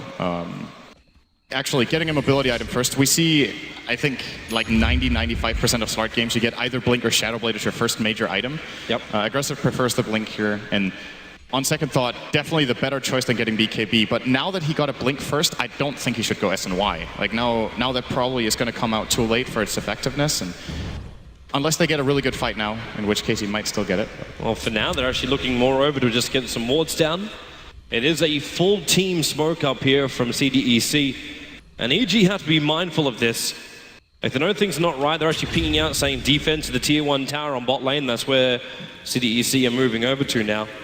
There's the double Blink Dagger combination as well. Like, you've already got Garda walking around with a Blink Dagger on this Lion.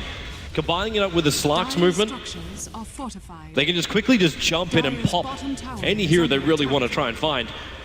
Now PPD puts his own Observer Ward down, so both teams having good vision over this bot lane, and Universe hook shot in. He's able to lock in aggressive. That Blade Mail not even helping him at all. Universe just evaporates. To the CDEC, damage and aggressive coming in more. Blinks forward, gets the leash over on Fear. They need more damage. The Tombstone trying to help out the finger. Not enough to kill off Fear. Garda so low. The mech keeping him up until the sun comes in. Actually, is undying. Getting the last bit of damage, and concussive shot will slow down the Visage, and Samal going in very deep. A double Searing Chain moving around as EG. Samal picking up a double kill. They move in deeper as well. Q's on the run out here. The Sleight of Fist. They're getting rid of at least one of the familiars. And the TP out from the Visage will be successful. There's no more stuns here for EG to use. And that looked like it was going to be a really bad fight for EG when they lost the Clockwork for pretty much nothing, but it just seems like whatever team is engaging into the other gets punished really quickly. CDEC with a follow-up engage from the Slark weren't really able to follow through, as Samal with a perfect timing on the Battle Fury. If he didn't have it for... He had it like 30 seconds before that fight broke out. If he wouldn't have had that, that could have looked really bad for EG, but a lot of spread damage being done. It flags how important that kill on Garda was. That extra cash to have the Battle Fury for that one fight. It was a critical kill, and something which Garda really, again, couldn't have foreseen because of the Sentry Ward being there. It's a D-Ward position, but that's all. Now, Aggressive looks for his opening with an Invis Rune, but Samal's looking really good right now. He does not want to try and get up in his face. Especially knowing he probably won't be able to pick up the kill anyway. Not if there's a defensive spirit floating around, which there is behind the Tier 1. We should also mention the mech on AUI. I'm not sure if you did. I have not yet. I do believe that was in the fight as well. Yeah, it was on cooldown after the fight, so definitely helping out EG as well. We were debating whether they would be able to get a mech in time or not, at least compared to CDC, who definitely got it way earlier in the Darks here, but he's managed to get a decent timing on it from AUI with only 30 CS. Having Arcane's mech at minute around 20 is still pretty damn good. Makes a big difference in these team fights. With so much spread damage coming out from both teams, mech is one of the absolutely most valuable items for its cost. And it's critical for both teams during that last engagement. Looks like they're looking for another one as well now. CDEC, well then again, hookshot. They've gone up to the top. It's aggressive. Locked in here. That Shadow Dance's not going to help him too much. Actually, it's enough to pounce him away. They cannot keep up, Evil Geniuses. That Slark is just way too fast. Really thought EG would be able to dish out a lot more damage to him before he's able to leap away. And you see Aggressive's approach to this when he gets hookshot. It's entirely possible to pounce out of cogs with Clock in there if you're facing the right direction and not catch him. But he plays it the same way every single time. He destroys the cogs instead. And being only level 1, they only take 2 attacks from him. He runs out a little bit and then he pounces when he's created the gap. So not taking any chances here. Very, very experienced Slark play here coming out from Aggressive. Just consistently, well, I guess you could say apart from that dive at the bottom tier 1 tower when he went in and they got a bad fight out of it, he's consistently been making good decisions this game. If he can keep it up too, and after having that BKB, be the critical player right now for CDEC. And speaking of BKB, Fear got it. So they're going to come out at roughly the same time, Aggressive, meaning he is about, what's he ahead? About the Midas in value, a little less ahead. As the other items they have are pretty comparable. Drum is a little less expensive than Blink. They both have Aquila and a Wand. So they could be a lot more even. I'm still seeing Samel top of the net worth board. Now he's got this Battle Fury. He's moving very efficiently through the jungle and building into a Skadi as his next major item. So Darkseer might continue to push out these lanes, but I don't know, for me, man, you look at it, and EG are farming in the comfort of their own tier 2 tower areas. There's no real pressure being applied by CDEC right now, but this will all change as finally their smoke has come back off cooldown again. They don't have another one for another 12 minutes, but there's one coming out in the courier now. They've got to make this count. And you just know they're going to use it right away as well, right? Yep. There's no way they're saving this. As I'm saying that, they're saving it. Great, okay. Caster's Curse kicks in. Wait, they changed their mind? No, they see him. The Observer was watching. The stack being done with the Tombstone as well. They could try and contest it. But at the same time, Fears work through this very, very quickly. They're holding on to it for now. It looked like they... are they changing their mind now? It's on the line. Here we go, here we go. Like I said, they use it right away. I believed you the whole way, Synderen, the whole way. And then jump away. The smoke is blowing already. CDEC, this is not what they wanted from this. Samel was close enough. He just jumps back to the Spirit. But they're still ready to force fights. A BKB is now up on Shiki. So if they want to try and come under this tier 1 tower, they can do so. The Ember's not in the most terrific fighting condition ever, as he doesn't have the Skadi done just yet. Aggressive. There's his movement in. They get the Hex over on Samel with a Finger of Death. Is there enough? Universe hook shots in. Tries to push it back into the defensive Spirit. Samel gets out. Leaves another one. He wants to TP back and then come back to this fight at full life. Aggressive needs to pound himself away, but this is BKB. The 10-second one triggered. And then will blink himself away to safety. There is a homing missile in his tail. But CDEC, there's 2 things in a row not really going their way. First, the initiation on Samel. Well, sorry, the first being the smoke, the second being the initiation on Samel. And with these big abilities down, EG have the confidence to go into the Rosh pit. Yeah, that was such a big win for them. Finger's gone, they used 2 BKBs. EG didn't even use their BKB on Fear. I think this one is forfeit. If you try to fight into this as CDC now, at least you need to get a really good vacuum wall, but there's no Blink Dagger on XC. He will force staff because of the clockwork. So finding that surprise engage that we have seen from him before, vacuum heroes up onto the cliff, is pretty unlikely to happen here, as they will even lose and have to read some of the familiars from Q. This is a very long cooldown as well. EG finding so many wins out of one fight. And this is an Aegis. Wow, hook shot down. They actually go even deeper. The XZ burns from the Mystic Flare as well as the extra attack. They still lose the tier 1 tower. And Samel, huge trouble. He already pops the Aegis Immortal, at the same time Aggressive trying to run himself out of the cooldown. Successful with that Shadow Dance. But again, these familiars, they're going to lose both of them. That's so critical. Over 2 minutes without any familiars on the deck. Visage is basically a soul assumption and Grave Chill right now. And it's a level 1 Grave Chill too, so it's pretty weak. Oh, Garter was looking for it, but Samel quick. to jump out. So this is 2 minutes with CDC without familiars, which Radiant's bottom tower in one way is a under really big problem. Oh, well, it actually is a really big problem because he can't farm his Ags. He would like to farm it and then use it when it's off cooldown, but realistically getting 600 gold in the next 2 minutes is not really going to happen. So if he had the familiars, he could have probably managed to get it around minute 31. Oh, he has to wait a little bit longer. And this time Q is going for a different build, so let's mention that. Because last game I was talking about his mech visage with Tranquils. This time it's Tranquils into Ags, and it's simply because the Darkseer is a better mech and gets it faster, else he would have more than likely gone for the same build once again. But those birds, I don't know if Ags is the real or the right item in this game, to be honest. He's playing against Flak Cannon and Sleight of Fist. He could just die really quickly. Whether you have 2 or 3 might not make the biggest of difference compared to having, say, a Solar Crest for your Slark. I agree with you, man. It's one of these times where you think, okay, are my familiars even going to stay alive during the team fight? If you can have them alive and you got those 3 stunts to combine up with your vac into a big wall and Leshrac follow-up stunts as well, then sure, it'd be terrific. But for now, EG, they have ways to counter that. As this Ember Spirit gets closer and closer towards Skadi, even if he does get familiar drops, the Ember Spirit might be able to survive the initial attack.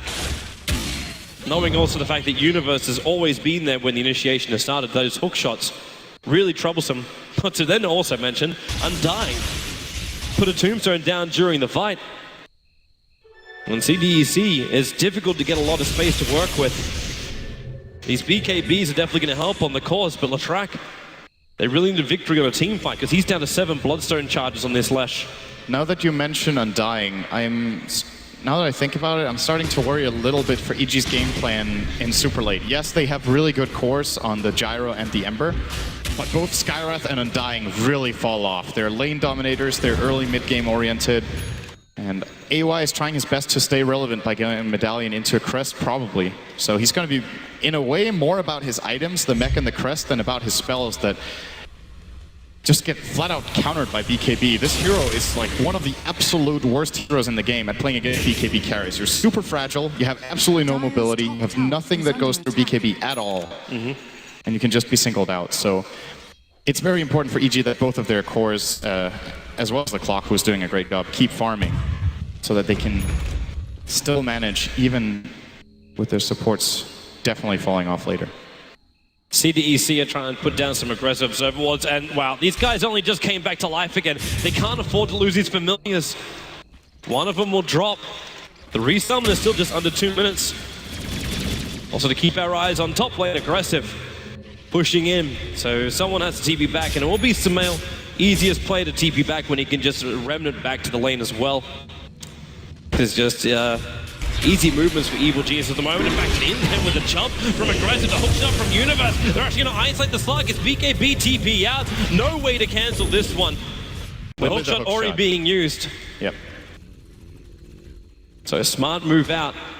But this is still good for EG. They force out another BKB charge. CDC not really finding that much. And that is going to be a really important thing later in the game, because that way Skywrath can be a lot more important. If these BKBs weren't even being forced out and CDC were reaching, say, minute 40, 45 with 10-second BKBs on their carries, that Skywrath could really have a hard time. But 5 seconds is definitely possible for him to survive, especially with all the armor he's managed to build up with this build. He has 12 bonus armor right now. Can maybe stay alive. Universe aggressive. Trying to go for the pounce on him, but the Force Staff allows him just to get that rune and get out. The rune being an illusion one. Where does Sumail go here? Is this just that time where you go for the Daedalus? Yeah, I think so. You rack up the damage. You know your supports aren't going to be doing that much damage, so you and Gyro have to do it. And you have to do damage to single targets too. Like, he can't just spread damage, but with the Daedalus, you hit a single target really hard to get the right crit, in comparison to, say, a Desolator, where you just spread out stable, solid damage, but don't get off that really big hit. I think that's definitely the way to go. CDEC again are moving into the Dire jungle. We do have the Aghanims now completed on the Visage, so we will have Shrimp Familiars. And the Chrysalis on Sumail, so it is going to be a Daedalus build-up. I like the fact that he stops for the Skadi on the way. Sumail is known to be a very aggressive player, and in this game he's just realized, based on the way the fights are going, he has to tank up. If he goes for the full glass cannon build, he's going to be targeted out and have a really bad game. So he compensates for it by getting a really solid stat item, which is also really annoying for the Radiant to deal with. They're pretty mobility based in their fights, and just getting slowed down by the Eye of Skadi on every single target when you jump with a Sleight of Fist is problematic to deal with for heroes like Slark and Leshrac who want to keep running you down.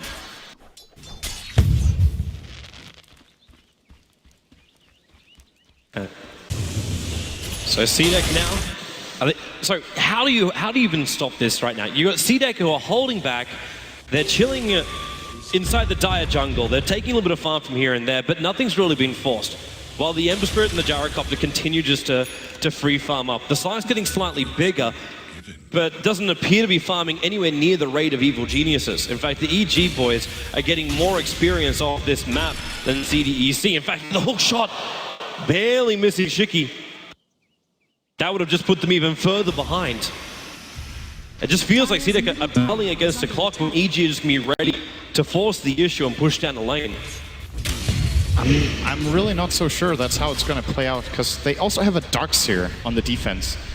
Again, if you look at later on into the game what this lineup can provide, of course their vacuum combos are going to be difficult to land. Like vacuum into Split Earth, or vacuum into Earth Spike, or vacuum into Bird Stuns are all three pretty difficult, but they have 3 of them. So there's plenty of potential where one of their heroes is locked down and they can still get it.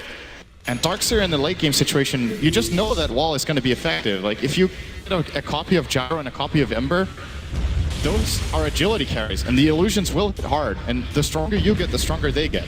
So CDEC don't only scale with their own strength, they scale with the strength of their enemy, who are definitely focusing a lot on farming those 2 cores, so those wall illusions will be bigger than, say, if they had spread the farm out on 3 or maybe even 4 heroes. The only way that could really backfire is if you have that Battle Fury doing work with those illusions. Absolutely. That's when you'll have some problems. But Slark can have a little bit of an easier time with those problems. There's now the full Skadi being delivered down to aggressive. So he's becoming tankier and a better hunter.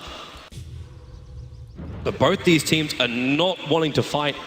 They might be forced to in a moment though. Roshan has potential spawn time in roughly 5 seconds. And already CDEC, they're moving around the pit. So we'll have just about a 1 minute spawn time for Roshan. That's not too long into the counter. And there's a gem on Q. CDEC are preparing for that situation to arise. And EG with pretty much black map. They have 1, which is very defensively placed around Universe's position right now. I think, do they have 2? No, they have 1. And a couple of sentries to go with it, but mainly looking for aggressive CDEC wards that they either countered or just were never placed. Sumail is putting some pressure. There's another sentry being placed here. Yeah, it goes scouted out by the Visage though. He pinged it straight away. They can get rid of this, and then the jump in. They find Sumail out of position. Tombstone Sora. Sumail needs more time. They're back into the wall. Maybe he's going to go down. Fear trying to do as much damage as he can with the hook shot from Universe. A little bit more control time here. But CDEC, they're just so tanky. Visage will at least pop inside the cogs, and that's the gem on the ground.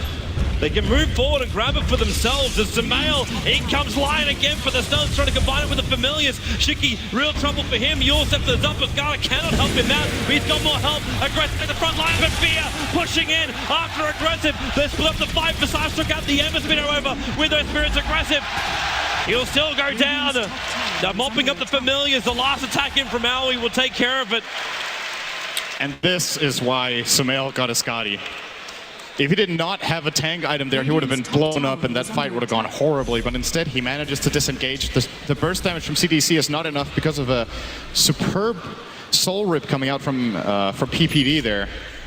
And they managed to turn the fight around, which is really incredible for me, considering the vacuum wall from XC was also good, but just managed to buy enough time for the spread damage of multiple Sleights of Fist and of course the Flak Cannon and Call Down that a lot of them tanked was enough in the end. And big fight for Evil Geniuses, even though they lose Sumail there.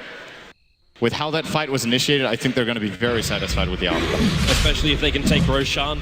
PPD is going to commit his ulti for this, as well as the Tombstone to help him out. Fear's got the damage for it. They don't want to kill this off too early unless they're going to give the Aegis. In fact, they'll have to give the Aegis the Immortal over to Fear, as Sumail is still dead for another 13 seconds.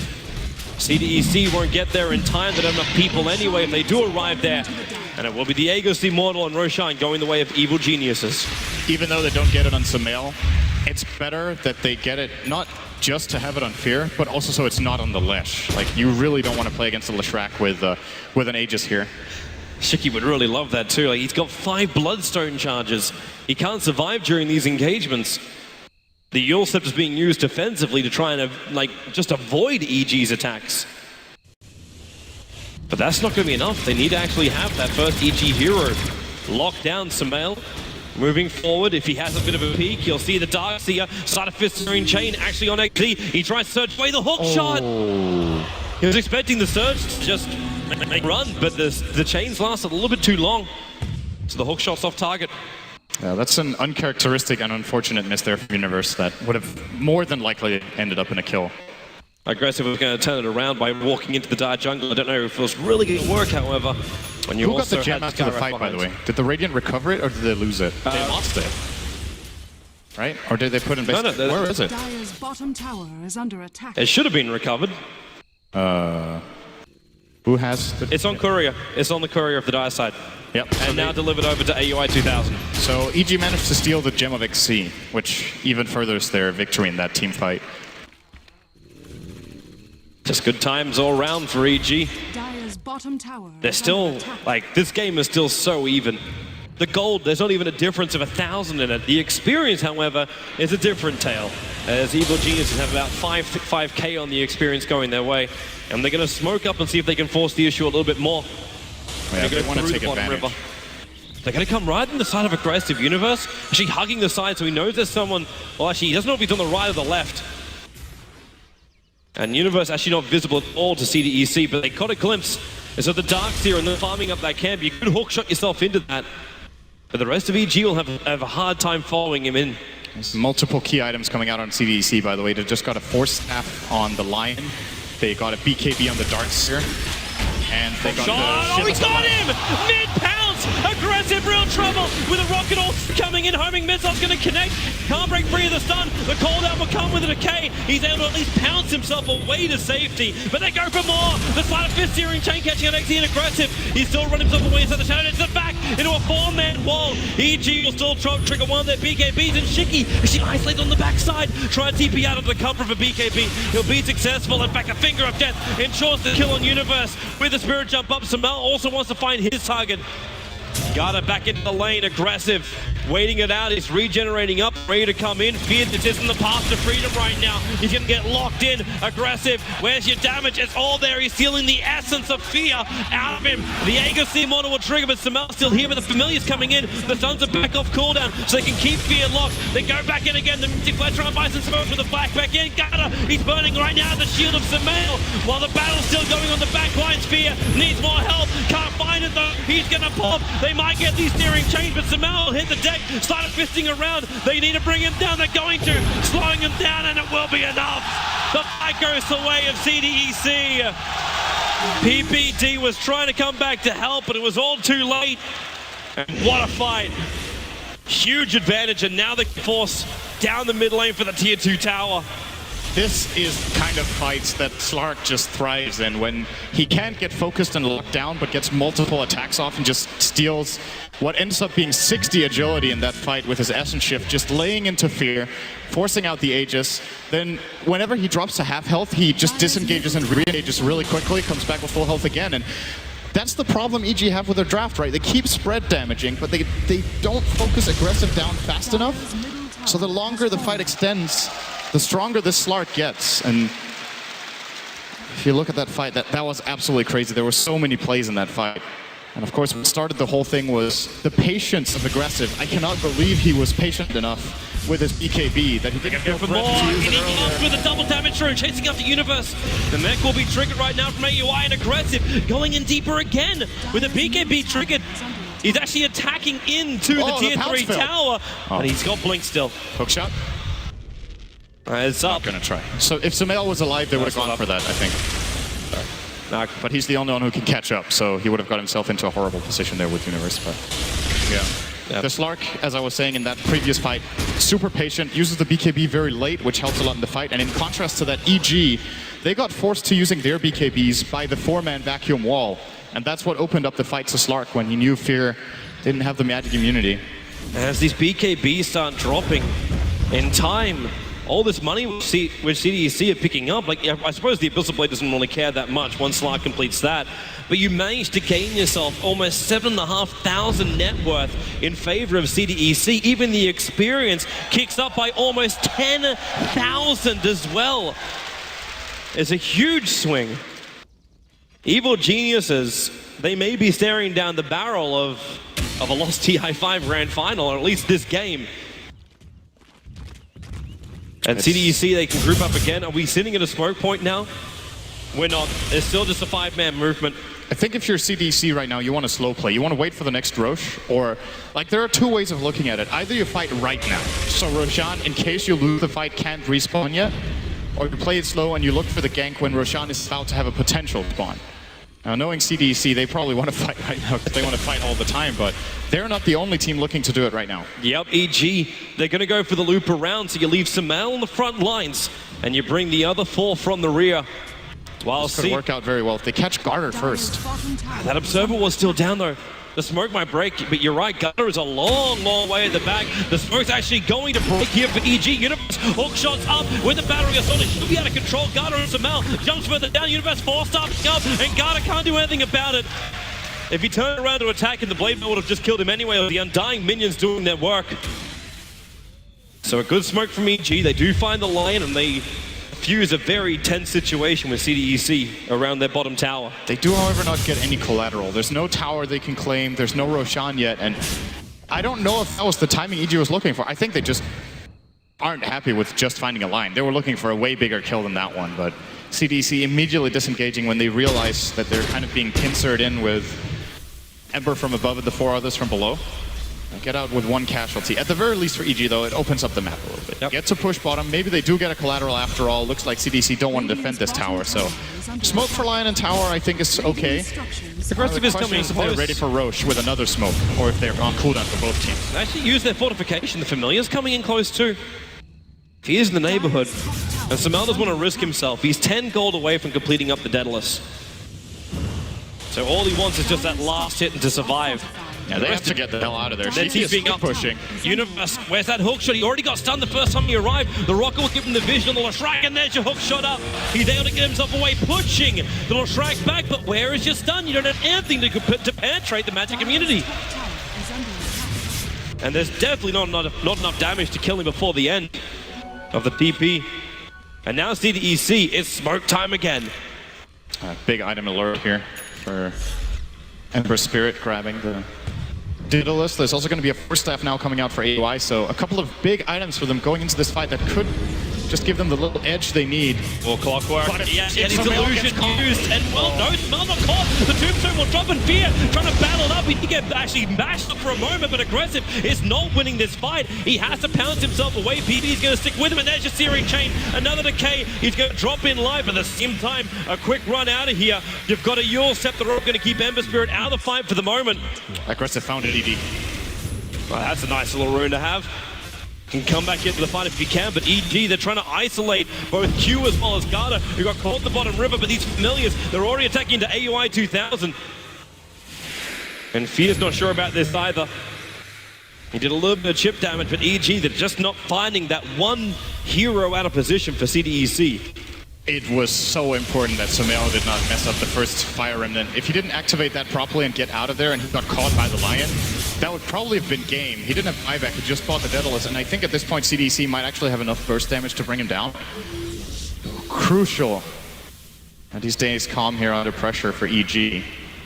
And CDEC are looking to advance again. They have BKBs off cooldown. Whoa! That's a jump from Aggressive. Runs up with Fear, goes for the instant bash as well. The cooldown's coming in. Fear being 4-stars away. They're trying to make him run, and actually they 4-stars up on the other side.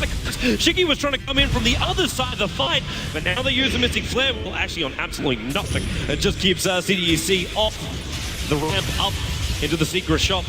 Yeah, Flare is gone. The Tombstone is gone. Actually, spawning zombies that get stuck because of the Familiars. Someone need a tango. Free the zombies. EG. And so Tombstone's down. It's down for another 30 seconds, but CDEC are in no real hurry to try and push this in just yet. There's still got creep waves to get back under control. They absolutely have to get back to this pit now. Roshan's respawned. There's no doubt that EG will be looking to scout this out in a moment as Sumail claims the Ancients. They know Shiki is top, so they feel pretty confident moving around into this area. The Rocket's going to scout it. This fight is... So I think if CDEC get the Aegis on the Lesh and they don't lose a fight to get it, they easily have the potential to push high ground. For EG, they need to get it just so CDEC don't get it. I'm not sure EG can convert it into racks, but I'm feeling really confident for CDEC that they should be able to with their current staple items on their heroes. Here we go. This launch the neighbor, there's still the Observe Ward on the cliffside just behind Roshan. So AUI is very visible, including Universe. His positioning is very well known. They're taking too long. Yep, they're not going to get here in time. This is Roshan, Aegis the Immortal, and just hands to Sumail. She's giving the cheese into his hands. It's Gyro with the Aegis and aggressive, locked inside the pit, and back, he's got him on the wall again. But then again, P just turns on the damage with the call down. They're trying to escape. They have to get him off the hillside. Where are these 4-stars? Sumail is down. There's a 4-star from AUI. They're out.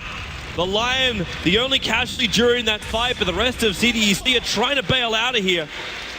EG taking a big risk, and it pays off. If CDEC catch them in there with a vacuum combo, they're in a lot of trouble, but EG were fast enough. I don't think CDEC expected it to go that quickly, and they missed their timing there on it. Very, very important for EG to grab this for Fear, and doesn't look like they're scared to try to push for a lane of racks here, or at least the tier 2, as, yeah, they have a lot of unclaimed power still to get. There are 3 towers behind CDEC. Universe. A lot of gold here.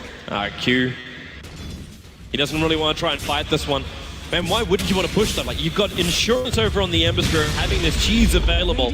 Absolutely take the tier 2s. Yeah. I think they go bottom as well. Or maybe even top and try to get both towers there. I'll maybe even look for a fight as Fear's in trouble. He'll let the call down go, but there's your Abyssal Blade. It's still not going to stop Fear from pumping out a little bit more of this damage. They need the BKB to wear off so they can force off him down the cliff mate, but it's not going to happen. Aggressive just keeps fighting it. Carter, they've actually iced it with a double zone. Sumail was PPD. Actually, he's keeping him out. The Aegis Immortal is triggered right now, but Sumail starting to Vincere needs more units to actually get the bounce off. Fear dying to Familiars. Aggressive, they need more help. Mestic Flash coming in from AUI. Aggressive still alive until the orb is chasing him up. He should be able to survive this with a blink away. He's buying time to regenerate while PPD battling up against the rest of the Familiars. The stun comes down. The Glimmer Cape will keep him alive. AUI will regather the gem now. They can't get rid of these Familiars. And Sumail, well, he doesn't really want to fight either. He does have the cheese available, but they burned the Aegis and they lost the Gyro. These fights are so extremely close. It's absolutely incredible how no one gets just a decent lead in the fight and is able to snowball through, but all of the mobility that both teams have, the BKBs, the Force Staffs, the Blink from Slark, they just keep kiting very well, and Aggressive with another great fight there, by the way. He goes in on Fear, makes sure he steals a lot of stats here and just kites around using the BKB at the latest possible moment. And of course, I'm not sure what we actually had on the camera that people were seeing there, because there was like 2 fights going on at once. Saw the jump on Fear in the fight there, but of course the split fight with the Darkseer as well as the Lion, and for EG, the Skywrath Clock and the Ember. And a full duration Tombstone, by the way. Very important in this fight for EG that does not get countered early on. I believe we actually saw both on the camera. Oh, okay. The wonderful ability of Zoom. Zoom is good. So EG, you keep having these close fights. See, both EG and CDEC, how do you get the upper hand? Like, what's the goal here? Because right now, for me, you look at the cores, and the cores are farming quite equally. Like, Aggressive comes in with his Abyssal Blade and Scani. It's like, okay, well, I'll go up against the Gyrocopter. It's a fairly even battle, even with like Monkey King Bar and Butterfly over on Fear. Everything's just even Stevens, and then you got this Ember going up against the Lashrak, who now looks to be very close to completing up his Scythe of Vice, making him even stronger. I think if you're CDEC, you look for another fight without the Aegis, because you've proven time and time again that you can shut down Fear in the fights with Aggressive on Slark. So if they can do that again, they'll be in a really good position. For EG, I think it's more about pushing out the waves, maybe slow playing a little bit. If they're looking to push this top tier 1, they could be in a really bad position if they get cornered by the Slark here. And should maybe try to slow play and wait for even the next Aegis and playing for the really, really late game. It's a long time. CDEC, they haven't shown that patience in this game. Big item. Yep, they're coming. It's the Lincoln Spear for Sumail. That changes things quite a bit. That actually means this side that is not going to be as fantastic. For CDEC, do you really want to try and defend this? They're going to use a smoke. 4 heroes in it. They have to know most of EG is on this top lane, because they started running towards the mid and then they just all of a sudden did 180. and turn the other direction. But that tower on the top is almost down. The Rock scouting it out for EG. Obviously, they're not going to see anything with these smoked heroes. And Leshrac will just deny the tower, while the Familiars are the ones doing the split push. They're pushing up middle lane at the moment, but EG want these remaining towers. We're going to get a resummon of the Familiars as well from Q, so they're actually ready to fight. I think he had one of them dead, so... wanted to... They're actually going to give... Nah, are they giving this away? It looks like it. And again, a shot down. They're going to find Shiki. He'll BKB, but is there enough damage to get the kill? Sumail can't reach him. He tried to slide a fist in, but the cogs actually kept him out. So CDEC, they know that hookshot's going to be on cooldown for another 23 seconds. Familiars preparing to come in from the side. Fear, remember he's got that BKB. And Sumail's got that Lincoln Sphere up and running, so the initial attack won't be as easy. And in fact, Slider Fist trying to keep him back. In comes Aggressive, triggers the BKB. PPD, Ori with the Tombstone down. They may not have enough of an opening. In fact, maybe they will. They found Aggressive locked inside the cogs while over on the side. Fear is keeping the Visage out, and then the back, trying to go over the wall. They get it perfectly. When Shiki pops over, they need more damage. Sumail gets the Slider Fist off. He's so low on life, and now a little bit more. They can't even get him out. There's more damage coming in with Leshrac. So low on life, Aggressive turns the fight, going on Fear. The stuns are there. PPD back to front line, trying to remove that life away from the slug. And they keep going. The seal is on him. He can't pounce away. They lock him inside the cogs. Aggressive is down. Huge kill. Shiki no longer hiding in the trees. It's not safe there. The line is back to base, and so is XC. A huge fight for EG. An invitation to force buybacks here from CDEC if they can push into the tier 3s. That cheese on Fear. Perfect timing using that. And CDEC will have to buy back one, if not even two heroes if they want to hold this lane. They're buying Shiki back for now. They don't want to have the Slark though. And Shiki already getting concussive shot at XZ. The back will come. They look for the stun and only connects over on Fear while Universe pushing Aggressive back. The cogs are keeping him out while the Slider Fist goes again from Sumail. Defenses through jump and they're all trying to keep me out. They got the double buybacks. That's what they're looking for. And Aggressive. Abyssal Blade is still available. Blink Dagger off cooldown. And in fact, Sumail up in the air with the All-Set. Lincoln Sphere will trigger, but Sumail, he's gonna go down. CDEC, they get something back for their buybacks. In the meantime, middle lane, there's no tier 3 tower here. The Creeway pushed in, and it's already assaulting onto the melee racks. And also on bottom lane, look at that farm down there. It's heaven for a Visage. So many range creeps, he'll just soak up a lot of that. Well, still a very expensive hold for CDEC, having to buy back their two biggest cores here. They forced it from EG as well. They forced one out from EG in turn, so it's not that bad. But Fear not having to buy back here in order to hold, it's going to give EG a pretty big bump in the relative strength between these two teams. And now we're down to the next Roshan. EG got so much out of the last one. The Aegis helped them win a fight. The Cheese, same story, also helped them win a fight and even force out those buybacks. If they can get the next one. CDEC, this time they simply can't let it happen. Like, they have to be there earlier. Aggressive was pinging it out last time, but the reaction from his team wasn't fast enough. I'm positive they will be fighting for this one. This game, just when you think someone's gaining an advantage, the graph just swing almost back to zero. The gold graph actually was a very steep dive to 2,500, but the experience is practically on the zero mark. Not a lot in this game at all. It's still anyone's. It actually went down for the first time, but then it instantly spikes back up. Actually, this game's completely dead even. Then the question is who utilizes the golden experience better. But that just comes down to team fight execution. Like you can talk about buybacks and everything else, but you're kind of looking at everything both teams want. That side device, once Leshrac takes out this camp here, he'll have the money to purchase it. That means there obviously is no buyback because he already spent his money on this. But the Gyro is spending his cash. Actually, it's a smoke move from EG. They're coming up to the Radiant Ancients, and they're gonna find CDEC, but not where they really want to. They need to get up.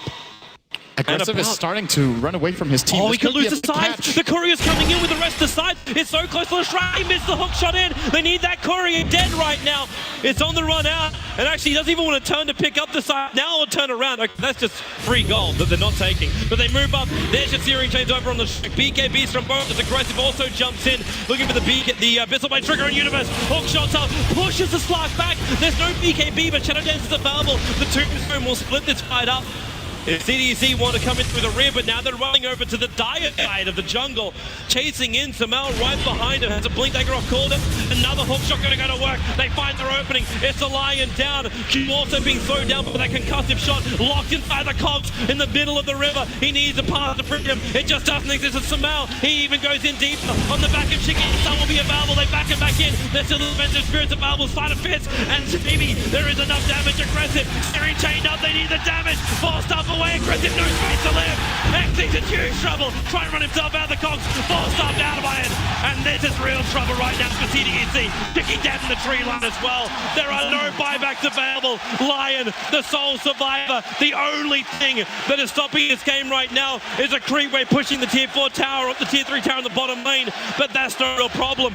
They'll Spirit jump back out. And EG, they are coming for the mid lane.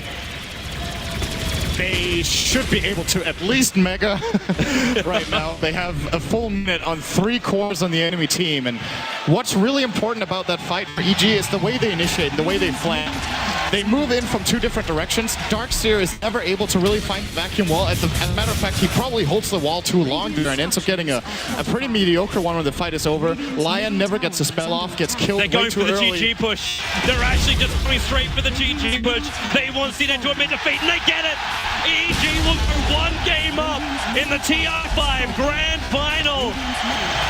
CDEC might have had a very convincing performance in Game 2. The EG hit back in a terrific display from both CDEC as well as EG. Wonderful.